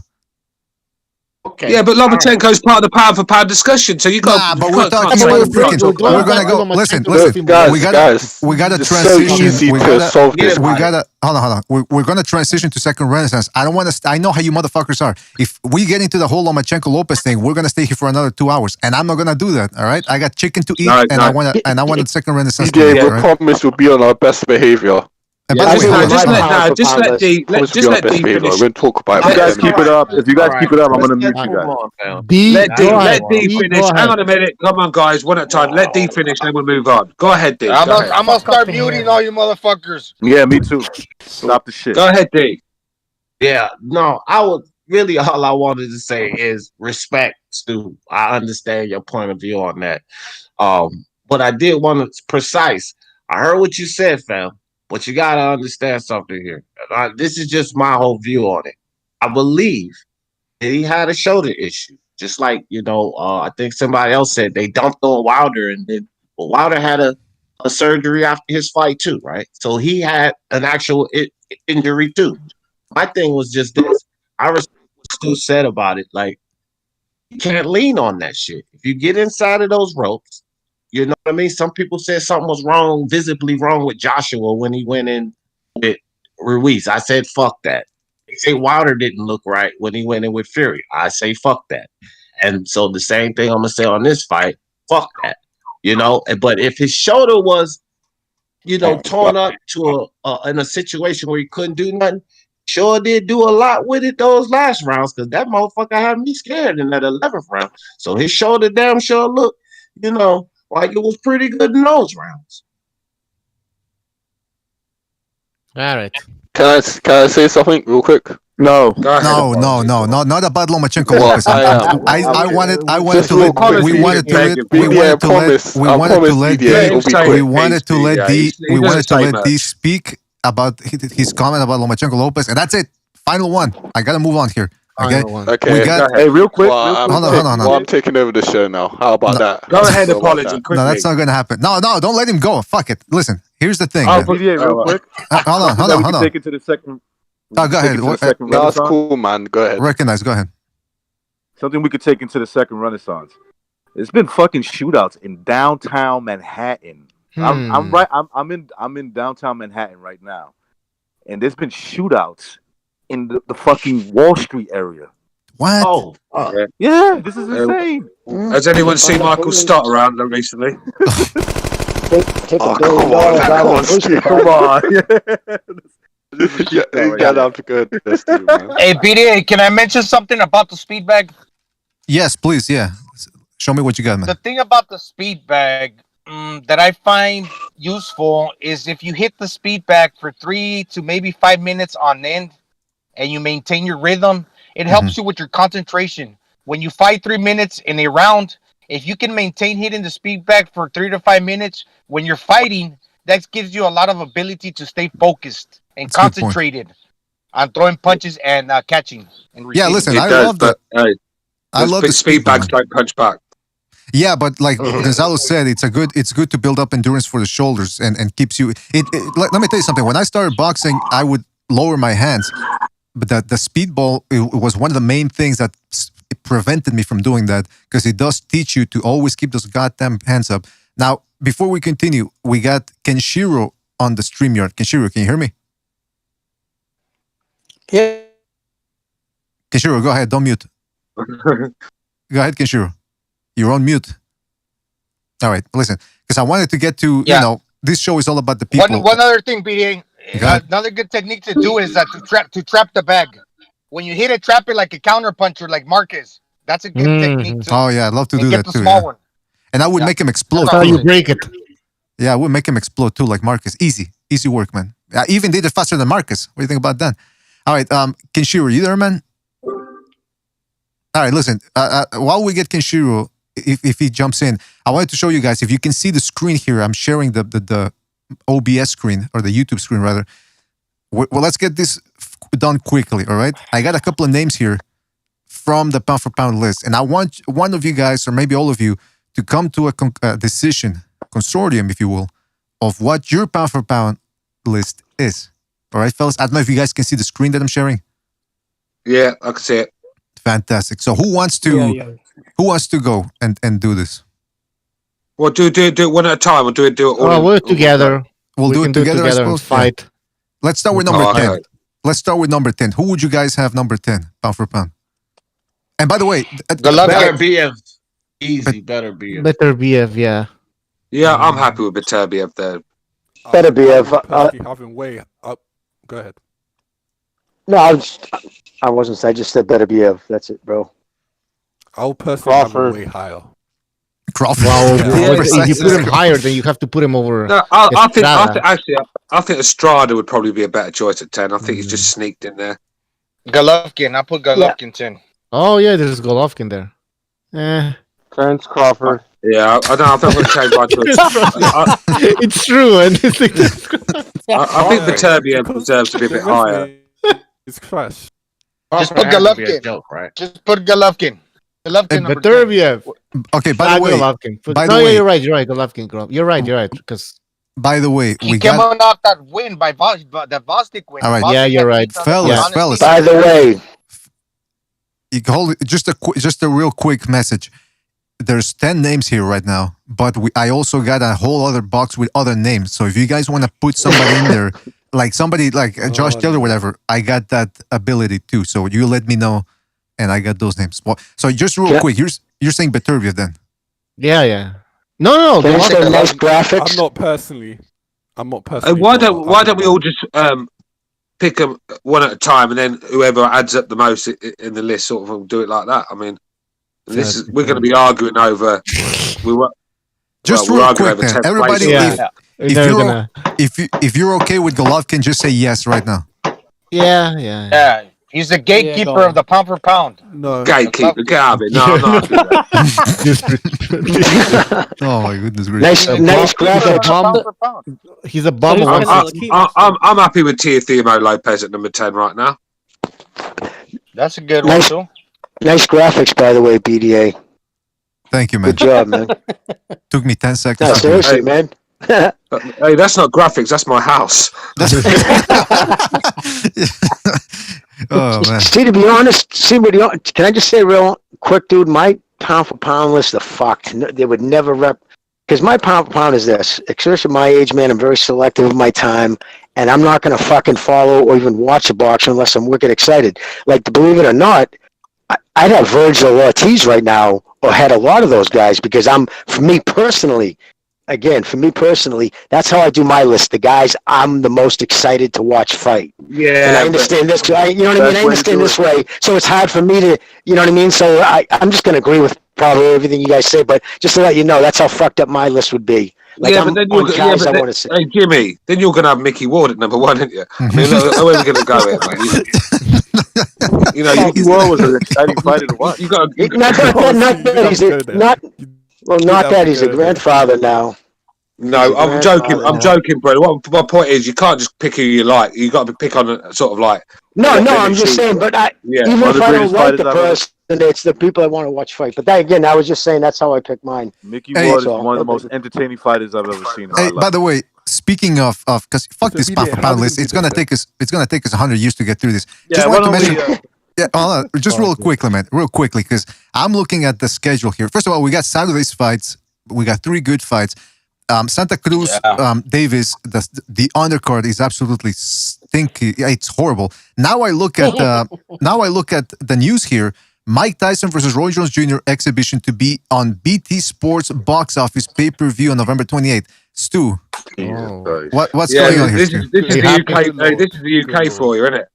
This is UK for you. No Lomachenko Lopez, no Kell Brook Crawford, Tyson Roy Jones though. Yeah, we'll have a bit of that. I mean, it'll probably outsell Davis fucking Santa Cruz. Yes, it will. For sure. It will. BDA, I don't mean no harm, fam, but I actually want to see Mario Barrios and Regis Prograis fight. And you just said the undercard is shit, but that's not fair, fam. And then another thing, I don't like the PBC no more than anybody else. But the last 2 cards they put on was fucking top notch. I did a live on both of them. So I mean, my only issue was the card. The price, though. The pay-per-view was the only issue, though. The fact that the Charlo fight that was I didn't like it. It was a great card, and That's why. Can I say something, man? Can I say? If you guys are moaning about that card, you should try and be the UK. We've got fucking Chisora and Dave Allen costing us 20 quid. But can I say? I know. Can I say something about that? About my statement? It's a shit card, like Apologies said, or I think somebody said it. I think I heard somebody say it. The price. Yes, the PBC card there with the Charlos was great. That's why I'm so disappointed in this one, because this should not be pay-per-view. Look, Prograis, I know he's gonna win against the other guy. What's the other? Magdaleno versus hold on a second. All right, by the way, Bucho, that alert is a little bit too loud, by the way, Bucho. But did you see that? Did you see that dude that Prograis fighting? Did you see the brawl he got in? Hold on, so real quick, Golovkin. What? Hold on. I gotta read a super chat here, fellas. Come on, you're killing me over here today. That guy says, shout out to that guy who donated the super chat. He says, Golovkin, really? Right now? Hey, that's what we're going with, man. He's still in the pound for pound list. All right, sorry. Go ahead, Jimmy. What was your statement? No shit. What did I say? Fucking some guy that got raped. Some guy that got raped. Oh yeah, no, the dude. No, Prograis. The dude Prograis fighting. Did you see him at TMT? Yeah, did you see him at the TMT gym in a sparring session, getting a big fucking? It turned into a brawl. People in the ring, fucking swinging at each other. Place was a zoo. Yeah. I saw it on Twitter. I literally just saw it on. I just saw it on Twitter, and it was that kid, and he was sparring someone. And next thing you know, they're fucking on the ground, throwing shots at each other, and people are jumping in and throwing shots at each other. Yeah, that happens in the that happens in the UK all the time. The only problem is you never get to see it because the snowflake sky. Sorry for offending you if you see someone getting slapped in the face, so they're turning around looking at something else, don't they? Yeah. Who are you talking about, Jimmy? I'm sorry for the language. You talk about Juan Heraldez? Sorry, I apologize for the language. Hey, fellas, the guy's going to fight Regis for Grace. Juan Heraldez, he's a TMT fighter, right? No, I'm not going to have it. Talking about? Hey, fellas, why are you all talking over each other today, man? It's getting out of hand, man. Everybody's jumping in. Just come on, man. Let's have a little decorum here. A little decorum. Let's have a little bit. We got a bunch of one-uppers in the Discord. Yeah, you guys should take a leaf out of how I run my show. Yeah, that was crazy, man. I've tried real hard. I've been trying to do it. Sometimes I've been trying real hard to get in between. You know what I mean? I'm not trying to step on anybody. I'm having a hard time. I'm like literally got my hands cupped in my head right now trying to hear you guys. No, seems like nobody cares what somebody else got to say. Is all what I have to say. Jimmy, you're fine. It's D. D comes over here and starts trouble. That's what he always does. Yeah, let's blame D. Oh, no. We're going there. Let's blame D for it. Right? The Virginia boys always start problems. I don't have no problem with it on my panel because I just kick a motherfucker backstage in a heartbeat. Be honest now. Be honest now. Listen. I'll kick him right the fuck backstage. Didn't I say shut the fuck up? If I say hold on, hold the fuck on. That's what I tell him. You know what it is? I've been too lenient here. You know what you're trying to say? Here we go. Yeah, you're trying to say you're too soft, BDA. That's right. I've been too it's true. I've been too lenient. What do I get in return? Yeah. Turds in the toilet, shit everywhere. No more, fellas. No more. You gotta be like me, BDA. See, when I'm on the show, people know I don't even have to say anything. I just do the little Carlo Gambino nod, and that's enough. Everyone knows, don't they? I think you got to be, man. Absolutely. The cafeteria is a mess. The Carlo Gambino nod. Right, boys, that's enough. I think what it is, man. I think what it is that some of you guys are on stimulants or something. Were you popping the roofies, the Rohypnol, benzodiazepine 2 milligrams, or the? I think that's what's going on here. I think Gonzalo's got it right. I love it. Jeez, Gonzalo, chill out, man. Come on. Yeah, that's a soundbite. I remember that when Gonzalo asked me about. He reeled off about 50 different drugs and asked me if I was taking them. Like, yeah, so, and then you said like, yeah, what am I remember. And then Stu's like, what am I, Charlie Sheen? Yeah, I remember that episode. That was jokes.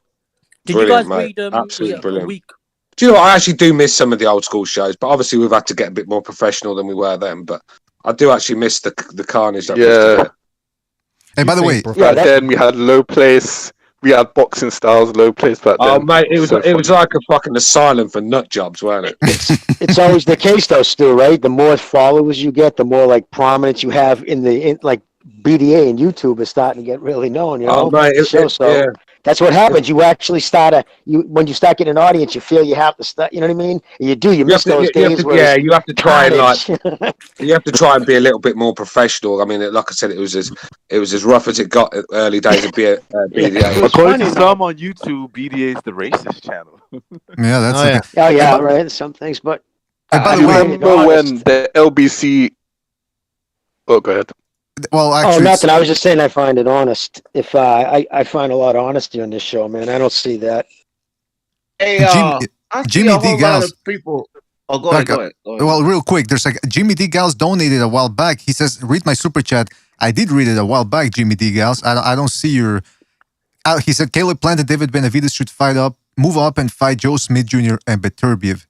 That would be a great fight, bro. Do that shit, please. No, I don't know about that. Caleb Plant and Benavidez should fucking fight each other, man. Yes, and that's what they should do. I don't go up and wait.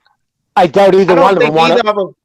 I just don't think either of them should go up to 175 and get the shit beat out of them by Beterbiev. Like, why would they do that? Just fight each other and unify. Well, neither one of them are going to be in any rush to fight that Belanger kid. That fucking Spanish Edgar kid. Berlanga. Oh my Yeah, I god, want to that see kid Berlanga hit get hard. out of the first round, though. Seriously, Yeah, I man. put no No, I know, value but in you that. are. I How put can no you not value in be? him, Jimmy. You got Listen, 15 I don't care rounds if as you're. a pro fighter. Yeah, That's it. but the thing is, though, dude, right? No matter who you fight, he's taking out guys in one round who've never been stopped. I Yeah, don't that's care if these true. guys have records. I don't care if these dudes have records of 8 and 12, dude. They're professional fighters who have never been stopped, and he's blowing them out in one round. So my point is, his power is true. Everything else, of course, there's question marks. We don't even know. I'll tell you what I didn't like is that fucking subservient Derek James dropping down and making him do push-ups like that.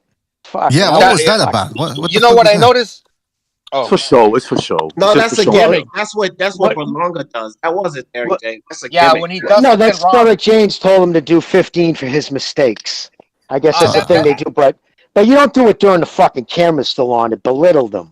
That's my No, opinion. I'm okay. I'm okay with that, Jimmy. I get what you're saying, but Yeah, I'm I okay don't with see it no because problem with that. the It's like the reason why military mentality. it's Yeah. like he hit is, in other words, what he's trying to promote is I could do actually better than what I just did. But whether it's true or not, it's still like a nice little gimmick to have. Right. You know what I noticed, Jimmy, with his last opponent?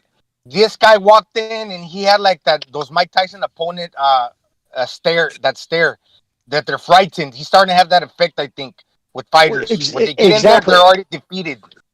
And I went back and watched as many fights as I could find. Someone's shitty video too, right? And I've noticed one thing, right? I don't care the dude's record. When he hits people, when he really catches them, the first shot, look at their eyes. You can almost all of them are like, oh shit. Yeah. So this kid, every now and then you get a fighter with freaky power. And I think this dude has that. And now Caleb Plant, the reason why we talked about him, that dude's never fought anybody with power. You know what I mean? I mean, he's that kind avoided of power his whole life. I mean, well, the strongest kid he fought was that kid with the weird name. Uskatiki. Yeah, exactly. Who was he ended up being kind of a zip ahead, but that was the closest thing he's ever fought to somebody with power. That kid, I mean, it would be night and day. I'm telling you. And plus the way he fights, if I was coaching Belanger, the first round I'd be like, hit his arms, hit his after the fight, hit his chest. Caleb Plant is not going to have a very long career in boxing, fighting like he does. I mean, you just cannot. You cannot block punches with your face for a start. I mean, he actually has a. He tries to come in with that sort of like Floyd Mayweather shell, but he just has no guard. Everything that's thrown at him seems to land. I mean, but he's a very tough guy, and he can bang a little bit, and he's got a little bit about him. I mean, you don't win world titles if you're fucking useless. So I think he's pretty crafty. He's quite crafty. No, you say he's crafty though, but crafty fighters don't look like a fucking truck's hit them every time they get out of the ring. This guy's getting hit far too much. I think he's far too much. Like Andrade, they can knock you down early, but as soon as the fight progresses into mid to late rounds, they lose the power because they're fast and explosive, but they're not that heavy-handed. So they can gather a knockout here and there in the beginning of a fight, but they lose it because they're not heavy-handed. I just don't have much respect for the way the kid's handled his career. He avoided he's turned down so many fucking fights in the last 4 years. Andrade. He's turned down fight after fight. I was talking about Plant. Right? No, I was talking about myself, talking about Plant. Oh, Plant. Caleb Plant, yeah. Well, I like what Stu said about Plant and, using his face for a guard. This is why I think Leo Santa Cruz is going to get his fucking ass knocked out because he has a habit of doing that, leading with his face. Hey, hit me first. Right? He comes in with his face. And also, he has no power as well. Well, he has no power to keep Davis off. And indeed, did you see his statement the other day? I don't know if you guys caught his statement. The minute I heard that fucking told me, I'm like, oh, there it is. It's a cash out. And he said a statement. I've been thinking about retiring. I've been thinking if I lose this fight, this will be probably, basically saying, yeah. And my thing is this, once the fighter's head is in retirement, he's already gone. And the fact that he said if he loses this fight, he'll probably retire, not usually something you say to sell a pay-per-view. Right. But when he said that, I was like, okay, this dude, this is the paycheck. He's all the way gone. You know what else he said, Jimmy? You know what else he said? He also said, well, I've been training real hard in the gym, and I've been fighting bigger guys, and hopefully I could take Tank Davis's power. Yeah, well, the thing with that, no confidence. DJ, he confidence, blocks man. punches. He blocks punches with his face, but if he can take your power, he'll outwork you because he throws more punches usually than all his other opponents. But let me just finish saying this. If he said also if he sees that he cannot take Gervonta's power, he's gonna box him from the outside. Okay, that's what I'm trying to say. Right. That'd be my plan. He ain't taking no fucking Tank's power because he's only used his face and successfully against guys with 122 and 126. Not no fucking Tank Davis. So there's no ifs, ands, or but. If he goes in there with that fucking game plan, he's gonna get slapped really early. Hey, let me ask. Because you're gonna get brain damage. I honestly believe you're over fucking estimating Tank's power and underestimating Leo Santa Cruz's durability. I mean, when have you ever seen Santa Cruz look like he's going to get stopped? Yeah, he didn't even get pulled in half. Tank's power. No, but you say about Tank's power, but I've seen a lot worse fighters than Santa Cruz hang around with Tank. So look, you're going on like he's just got to tap Santa Cruz and it's done. I don't know where you're coming from. Carl Frampton is a really good body puncher, and he didn't hurt Leo that easily. I don't think he hits really hard to the body. He's a tough Mexican. There's no doubt about it. That kid's a tough kid. You know what I mean? I He's got a lot on his mind too, with his father, right? Cancer.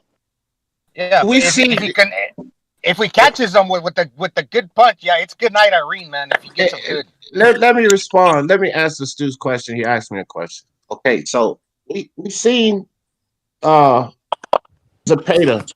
fight Pedraza. We know Zepeda has pretty good power, especially after this shit we seen with Baranchik, right?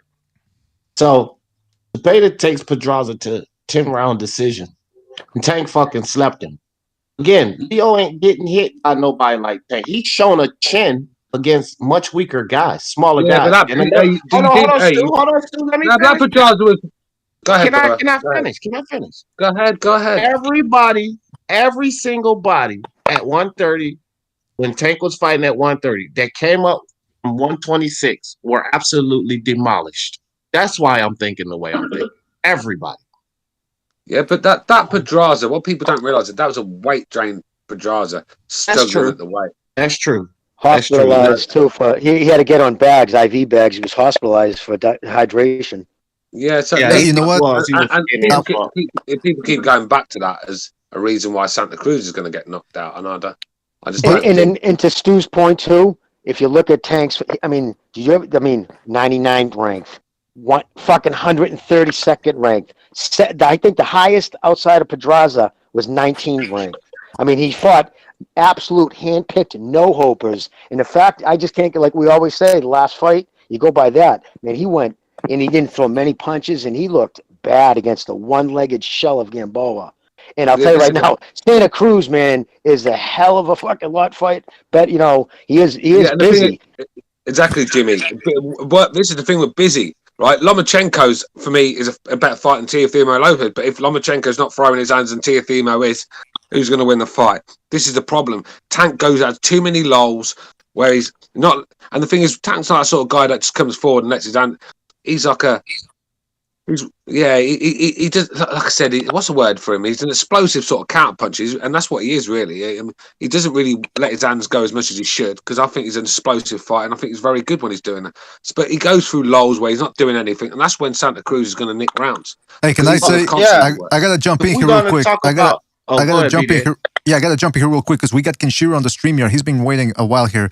Kenshiro, I don't know if you can hear me, but based on what we're talking about, because we're talking about Tank Davis, Santa Cruz. First of all, I don't even know if they're showing it in England, but if they were showing it, pay-per-view, whatever, would you pay money for that? Well, it depends how much money. If you're talking about what we could pay in England, fair enough. If you're telling me pay what you guys pay, hell no. Yeah, well, that makes sense, man. That makes sense. Now, I would even pay what we pay in England, man. That's a joke. Yeah, that's a $75. Well, you know, depends if it's $199. Yeah, it's not too bad. Kenshiro, who do you have winning that fight? Just real quick, because I'm still deliberating about whether I'm going to do a preview show for that one on Friday or Thursday. But who do you have winning that fight? I mean, personally, I'll say Tank. I don't know if he doesn't gas though, because obviously with his fluctuating his weight, you think how much of that factor will that play into it? But I guess more Tank. I'm hoping just for the keeping the boxing, aspect alive, for about the Ryan Garcia and Haney aspect, keeping those sort of superstars sort of alive in that sense. Mm-hmm. Yeah, absolutely. Bob Arum says it's going to do horrible numbers. Then again, Bob Arum is not exactly the type of guy who supports other promoters and tries to, pat them on the back and say everything's going to be okay. But he was correct though in that last one though. Bob, I'm telling you right now, when he said that last Charlo, he came out and he said he was told by his connections, which is kind of funny too, how everybody has now kind of gone to Mike Carpenter on Twitter as like he's the end of, like, dude, are you kidding me? That dude on the Atlantic, what? He never puts up his formula or his connections. You know what I mean? But where Bob Arum said no, the thing I was told by people that did no better than 65, and you would think who's better connected in boxing than Bob? He knows everybody. So I believe him when he said that thing only did 65. Yeah, but the thing is, Bob, if you fucking shit on every fucking network outside of yours, you're gonna get it right every now and then, and that's exactly what he does. But the problem with Bob, though, he can say these things, but yet he's struggling to get British TV companies to pay for Crawford Brook, which I find bizarre. Teofimo Lopez Lomachenko, not on TV in the UK. I mean, this is what I mean. Bob's putting on a good fight, but he's not getting. These people are not buying these fights. I can't understand it. I don't know if it's to get Bob. All I know is that we're suffering over here, man. We've got Eddie Hearn. We've got Eddie Hearn turning away big fights so he can fucking put White, Povetkin too, and Chisora on. I mean, come on, man. Well, didn't Lomachenko Lopez, that did crazy numbers, right, on TV for Saturday Night Boxing? Yeah, 3 million. There's 3 million, they're saying. Really? So I was told that at the height it was 5 million. That's what I was told by. You know what? Yeah. Let's use Holocaust numbers and bump it up to 6. How about that? Let's round it up. Disclaimer. You can't. Where's the disclaimer? But what the fuck are we doing out here? I asked you. I want a lawsuit. All right. Anyway, sorry. Who was gonna say something? I was gonna say something. Go ahead, can you guys hear me? Yeah, we can hear you, man. I can hear you. I just want to say this show's a mess. That's all I wanted to say. But going back to Tank Davis, is severely overrated. What he's been doing is knocking out little guys that are coming up in weight. Problem is, that's exactly who Leo Santa Cruz is. He's a little guy coming up in weight. He's not even a featherweight. He didn't establish himself featherweight. Look, hold on. Let me finish. Now, all right. I've been waiting patiently, all right? Go ahead. Anyway, look, it's not that he's not just gonna hit him and Leo's gonna go, right? But he's gonna hit Leo and Leo is gonna stay hit and he's gonna keep hitting him. He's gonna grind him down. Leo's punches are gonna bounce off of him like fucking. He's gonna eat him up like M&Ms. They're gonna bounce off of him. They ain't gonna do shit. Tank is just gonna stand in front of him and fucking style on him and showcase and grind him down and knock him the fuck out. Thank you. Agree. I can see that. I actually agree with that. Yeah, I can see that. Man. He probably will, man. He probably will. That's probably more likely what's going to happen. But it'll be interesting to see if Fat Boy runs out of gas. And the guy that we keep talking about, it's two things we keep talking about. The last fight with Gamboa.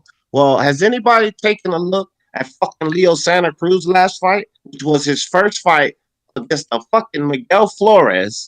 He took to the fucking distance. He couldn't even hurt this fucking Miguel Flores for the vacant title he fought at. His work rate that everybody keeps clamoring on about slowed down tremendously. It did. Right? I saw it. So did we see the Leo Santa Cruz?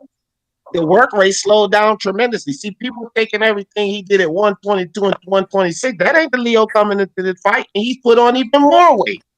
Wait, is the fight at 130?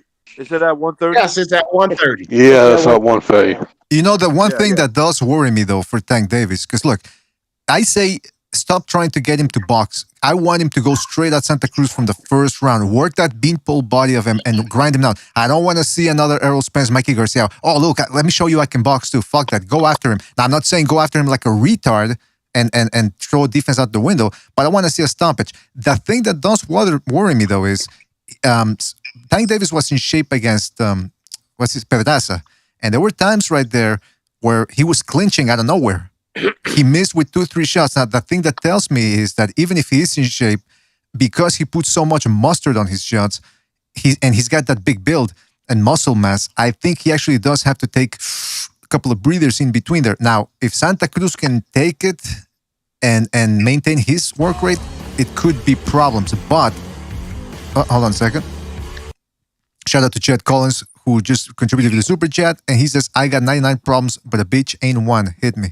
All right, shout out to Chet Collins. The thing that I wanted to say was, but that's a big if, man. I'm just looking at the fight from all angles, but Tank Davis, if he goes in there, works the body, doesn't try to look good and slick, just work the body, bust that guard, he should be able to stop Santa Cruz. But if he lacks in his training, could be a little bit of a long night for him. Could be. I think he's going to go. Personally, I think he'll probably go through him.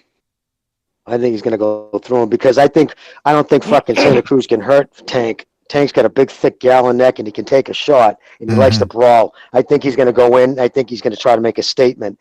And I don't think myself, personally, after hearing Santa Cruz talk about retirement, I don't think he's going to put in much effort of, like, if he feels he's getting beaten, and if he goes down, I don't think he's going to fucking jump up a 9 count to get some more. You know what I mean? Yeah, exactly. The way One thing Leo about is that, talking...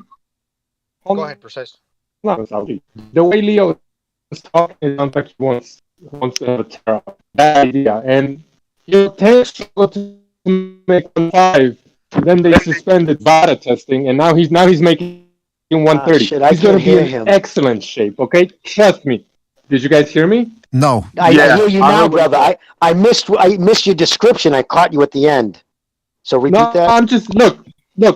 Tank was 35, and then because of the slavery that we're under right now, they suspended VADA testing, and now he's making 130. I'm not getting in the gym. Shit. On top of all right, Precise, you're breaking up a little. That he's not even. You break up a lot. I heard what he said. I heard. Listen, I know exactly what he said because I've been saying this shit for a long time too concerning this fight. Tank Davis is going to be in phenomenal shape, fam. That's basically, in a nutshell, this is what he was saying. I don't think was Precise saying 90 seconds. Dude, let me get this off. I can't. Somebody talking in the back. I can't hear nothing. Is this me again? No, hold on. Let's break this down. Because Precise, you were breaking up pretty badly. So, but I think I understood something about VADA testing being the reason why. No, right. no VADA testing. So go ahead, D. Go ahead, D. All right. So that's a valid point. No VADA testing because of the pandemic. But here's the thing, too. I think a lot of people are leaning on the things that Tank has shown us historically, which is fine because we got to go with a boxer and what they've been showing us. But they've not been watching the recent things. No recent fight with Miguel Flores. No one talks about that. I keep hearing people talk about what Leo's going to do, but nobody mentions the Flores fight where he slowed the fuck down tremendously and he didn't look so great. Second, the Devin Haney situation. When Floyd started flossing Devin Haney around, Tank has not been in no fucking club, bro. He's been in the gym ever since. Like, we've never seen Tank, this fucking chisel, 4 pounds away from weight he was a week ago with that workout thing. We've never seen this. So everybody just leaning on the old Tank. Like Precise said, coming in here. Hold on, Gonzalo. For the love of Pete. That dude is coming in here in shape. He's gonna beat the living shit out of Leo Santa Cruz.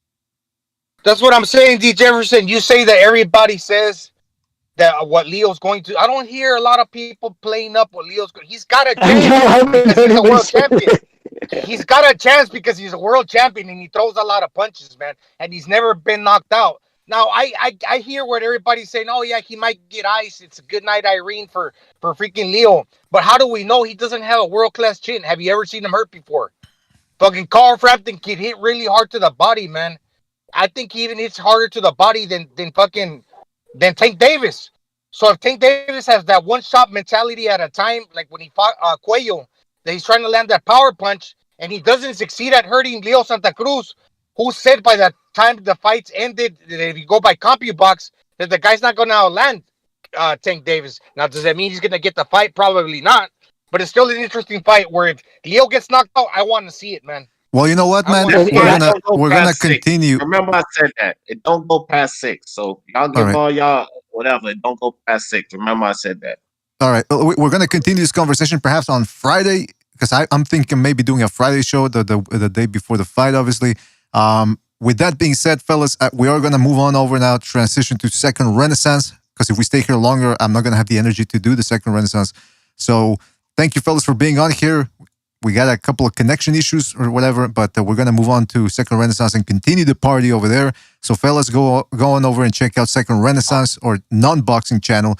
We're going to talk about some of the shenanigans that have been going on this past week.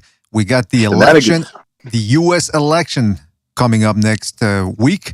We got Hunter Biden's huge cock. I want to keep talking about Waco. We were talking about the Waco shooting in the other I got some good info on that, brother.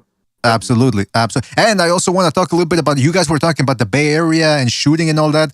There's some weird stuff going in the United States when it concerns ley lines and certain parallels in the world. So we're going to talk a little bit about that. All right, fellas? So everybody in the chat room, go check out Second Renaissance. We're going to be starting it in about 5 minutes, maybe. Let's see how long it takes me to set it up. Should we stay on? Should we stay on this? On this Discord link? Yeah, all right. No? Yeah, I'm gonna. Oh, it's up to you. No. I was just asking. Can I drop off, Pucho, while I do it, or? Yeah, but then you have to come back in, obviously. All right. So, what I'll do is I'll jump back in and we'll keep it that way. Hopefully, everybody gets their connection issues sorted out. And fellas, please, let's keep it. Second Renaissance shows tend to be more subdued. I don't know what it was today with you guys, but you were all over. You were full of testosterone. You were like recognized, elevated testosterone for your ages. Yeah, you guys are like me. High testosterone level. All right. So shout out to everybody out there, everybody that contributed with the super chat. Kenshiro, I'm sorry we didn't get more time to talk to you, man, but it was one of those type of shows today. Very energetic, man. So shout out to Kenshiro. All right. Let's move on. Yeah, I'm going to take a break. I'm going to take another shot of testosterone. I'll be right back, guys. All right. In the stomach. In the balls. I want to give a shout out to. I prefer clenbuterol personally, so I'll be back. There you go, man. Shout out to Luke Peterson, Jimmy D. Giles, Chad Collins, and that guy for their contributions, guys. You keep the gravy train rolling. And I want to give a shout out to everybody in the chat room too. Who are we talking about? That guy, Guerrero de la Info, Mateus Lise, Transnational Inc., Black in Action, 8 Moody. T-Tone Toledo, shout out to T-Tone. You need to come into the Kumite, I guess, D. Jefferson, man. We gotta get that Kumite back up and running. El Caso de Paz, Michael Stock, White Devil, Black Lomachenko, Hawker Mustang, Dread Day, Philippe Courtois, Vince Vegas, and many more people. Carlos Mendoza. Thank you guys for joining us. Catch you on over at Second Renaissance. See you in a little bit, guys. Thank you for coming in.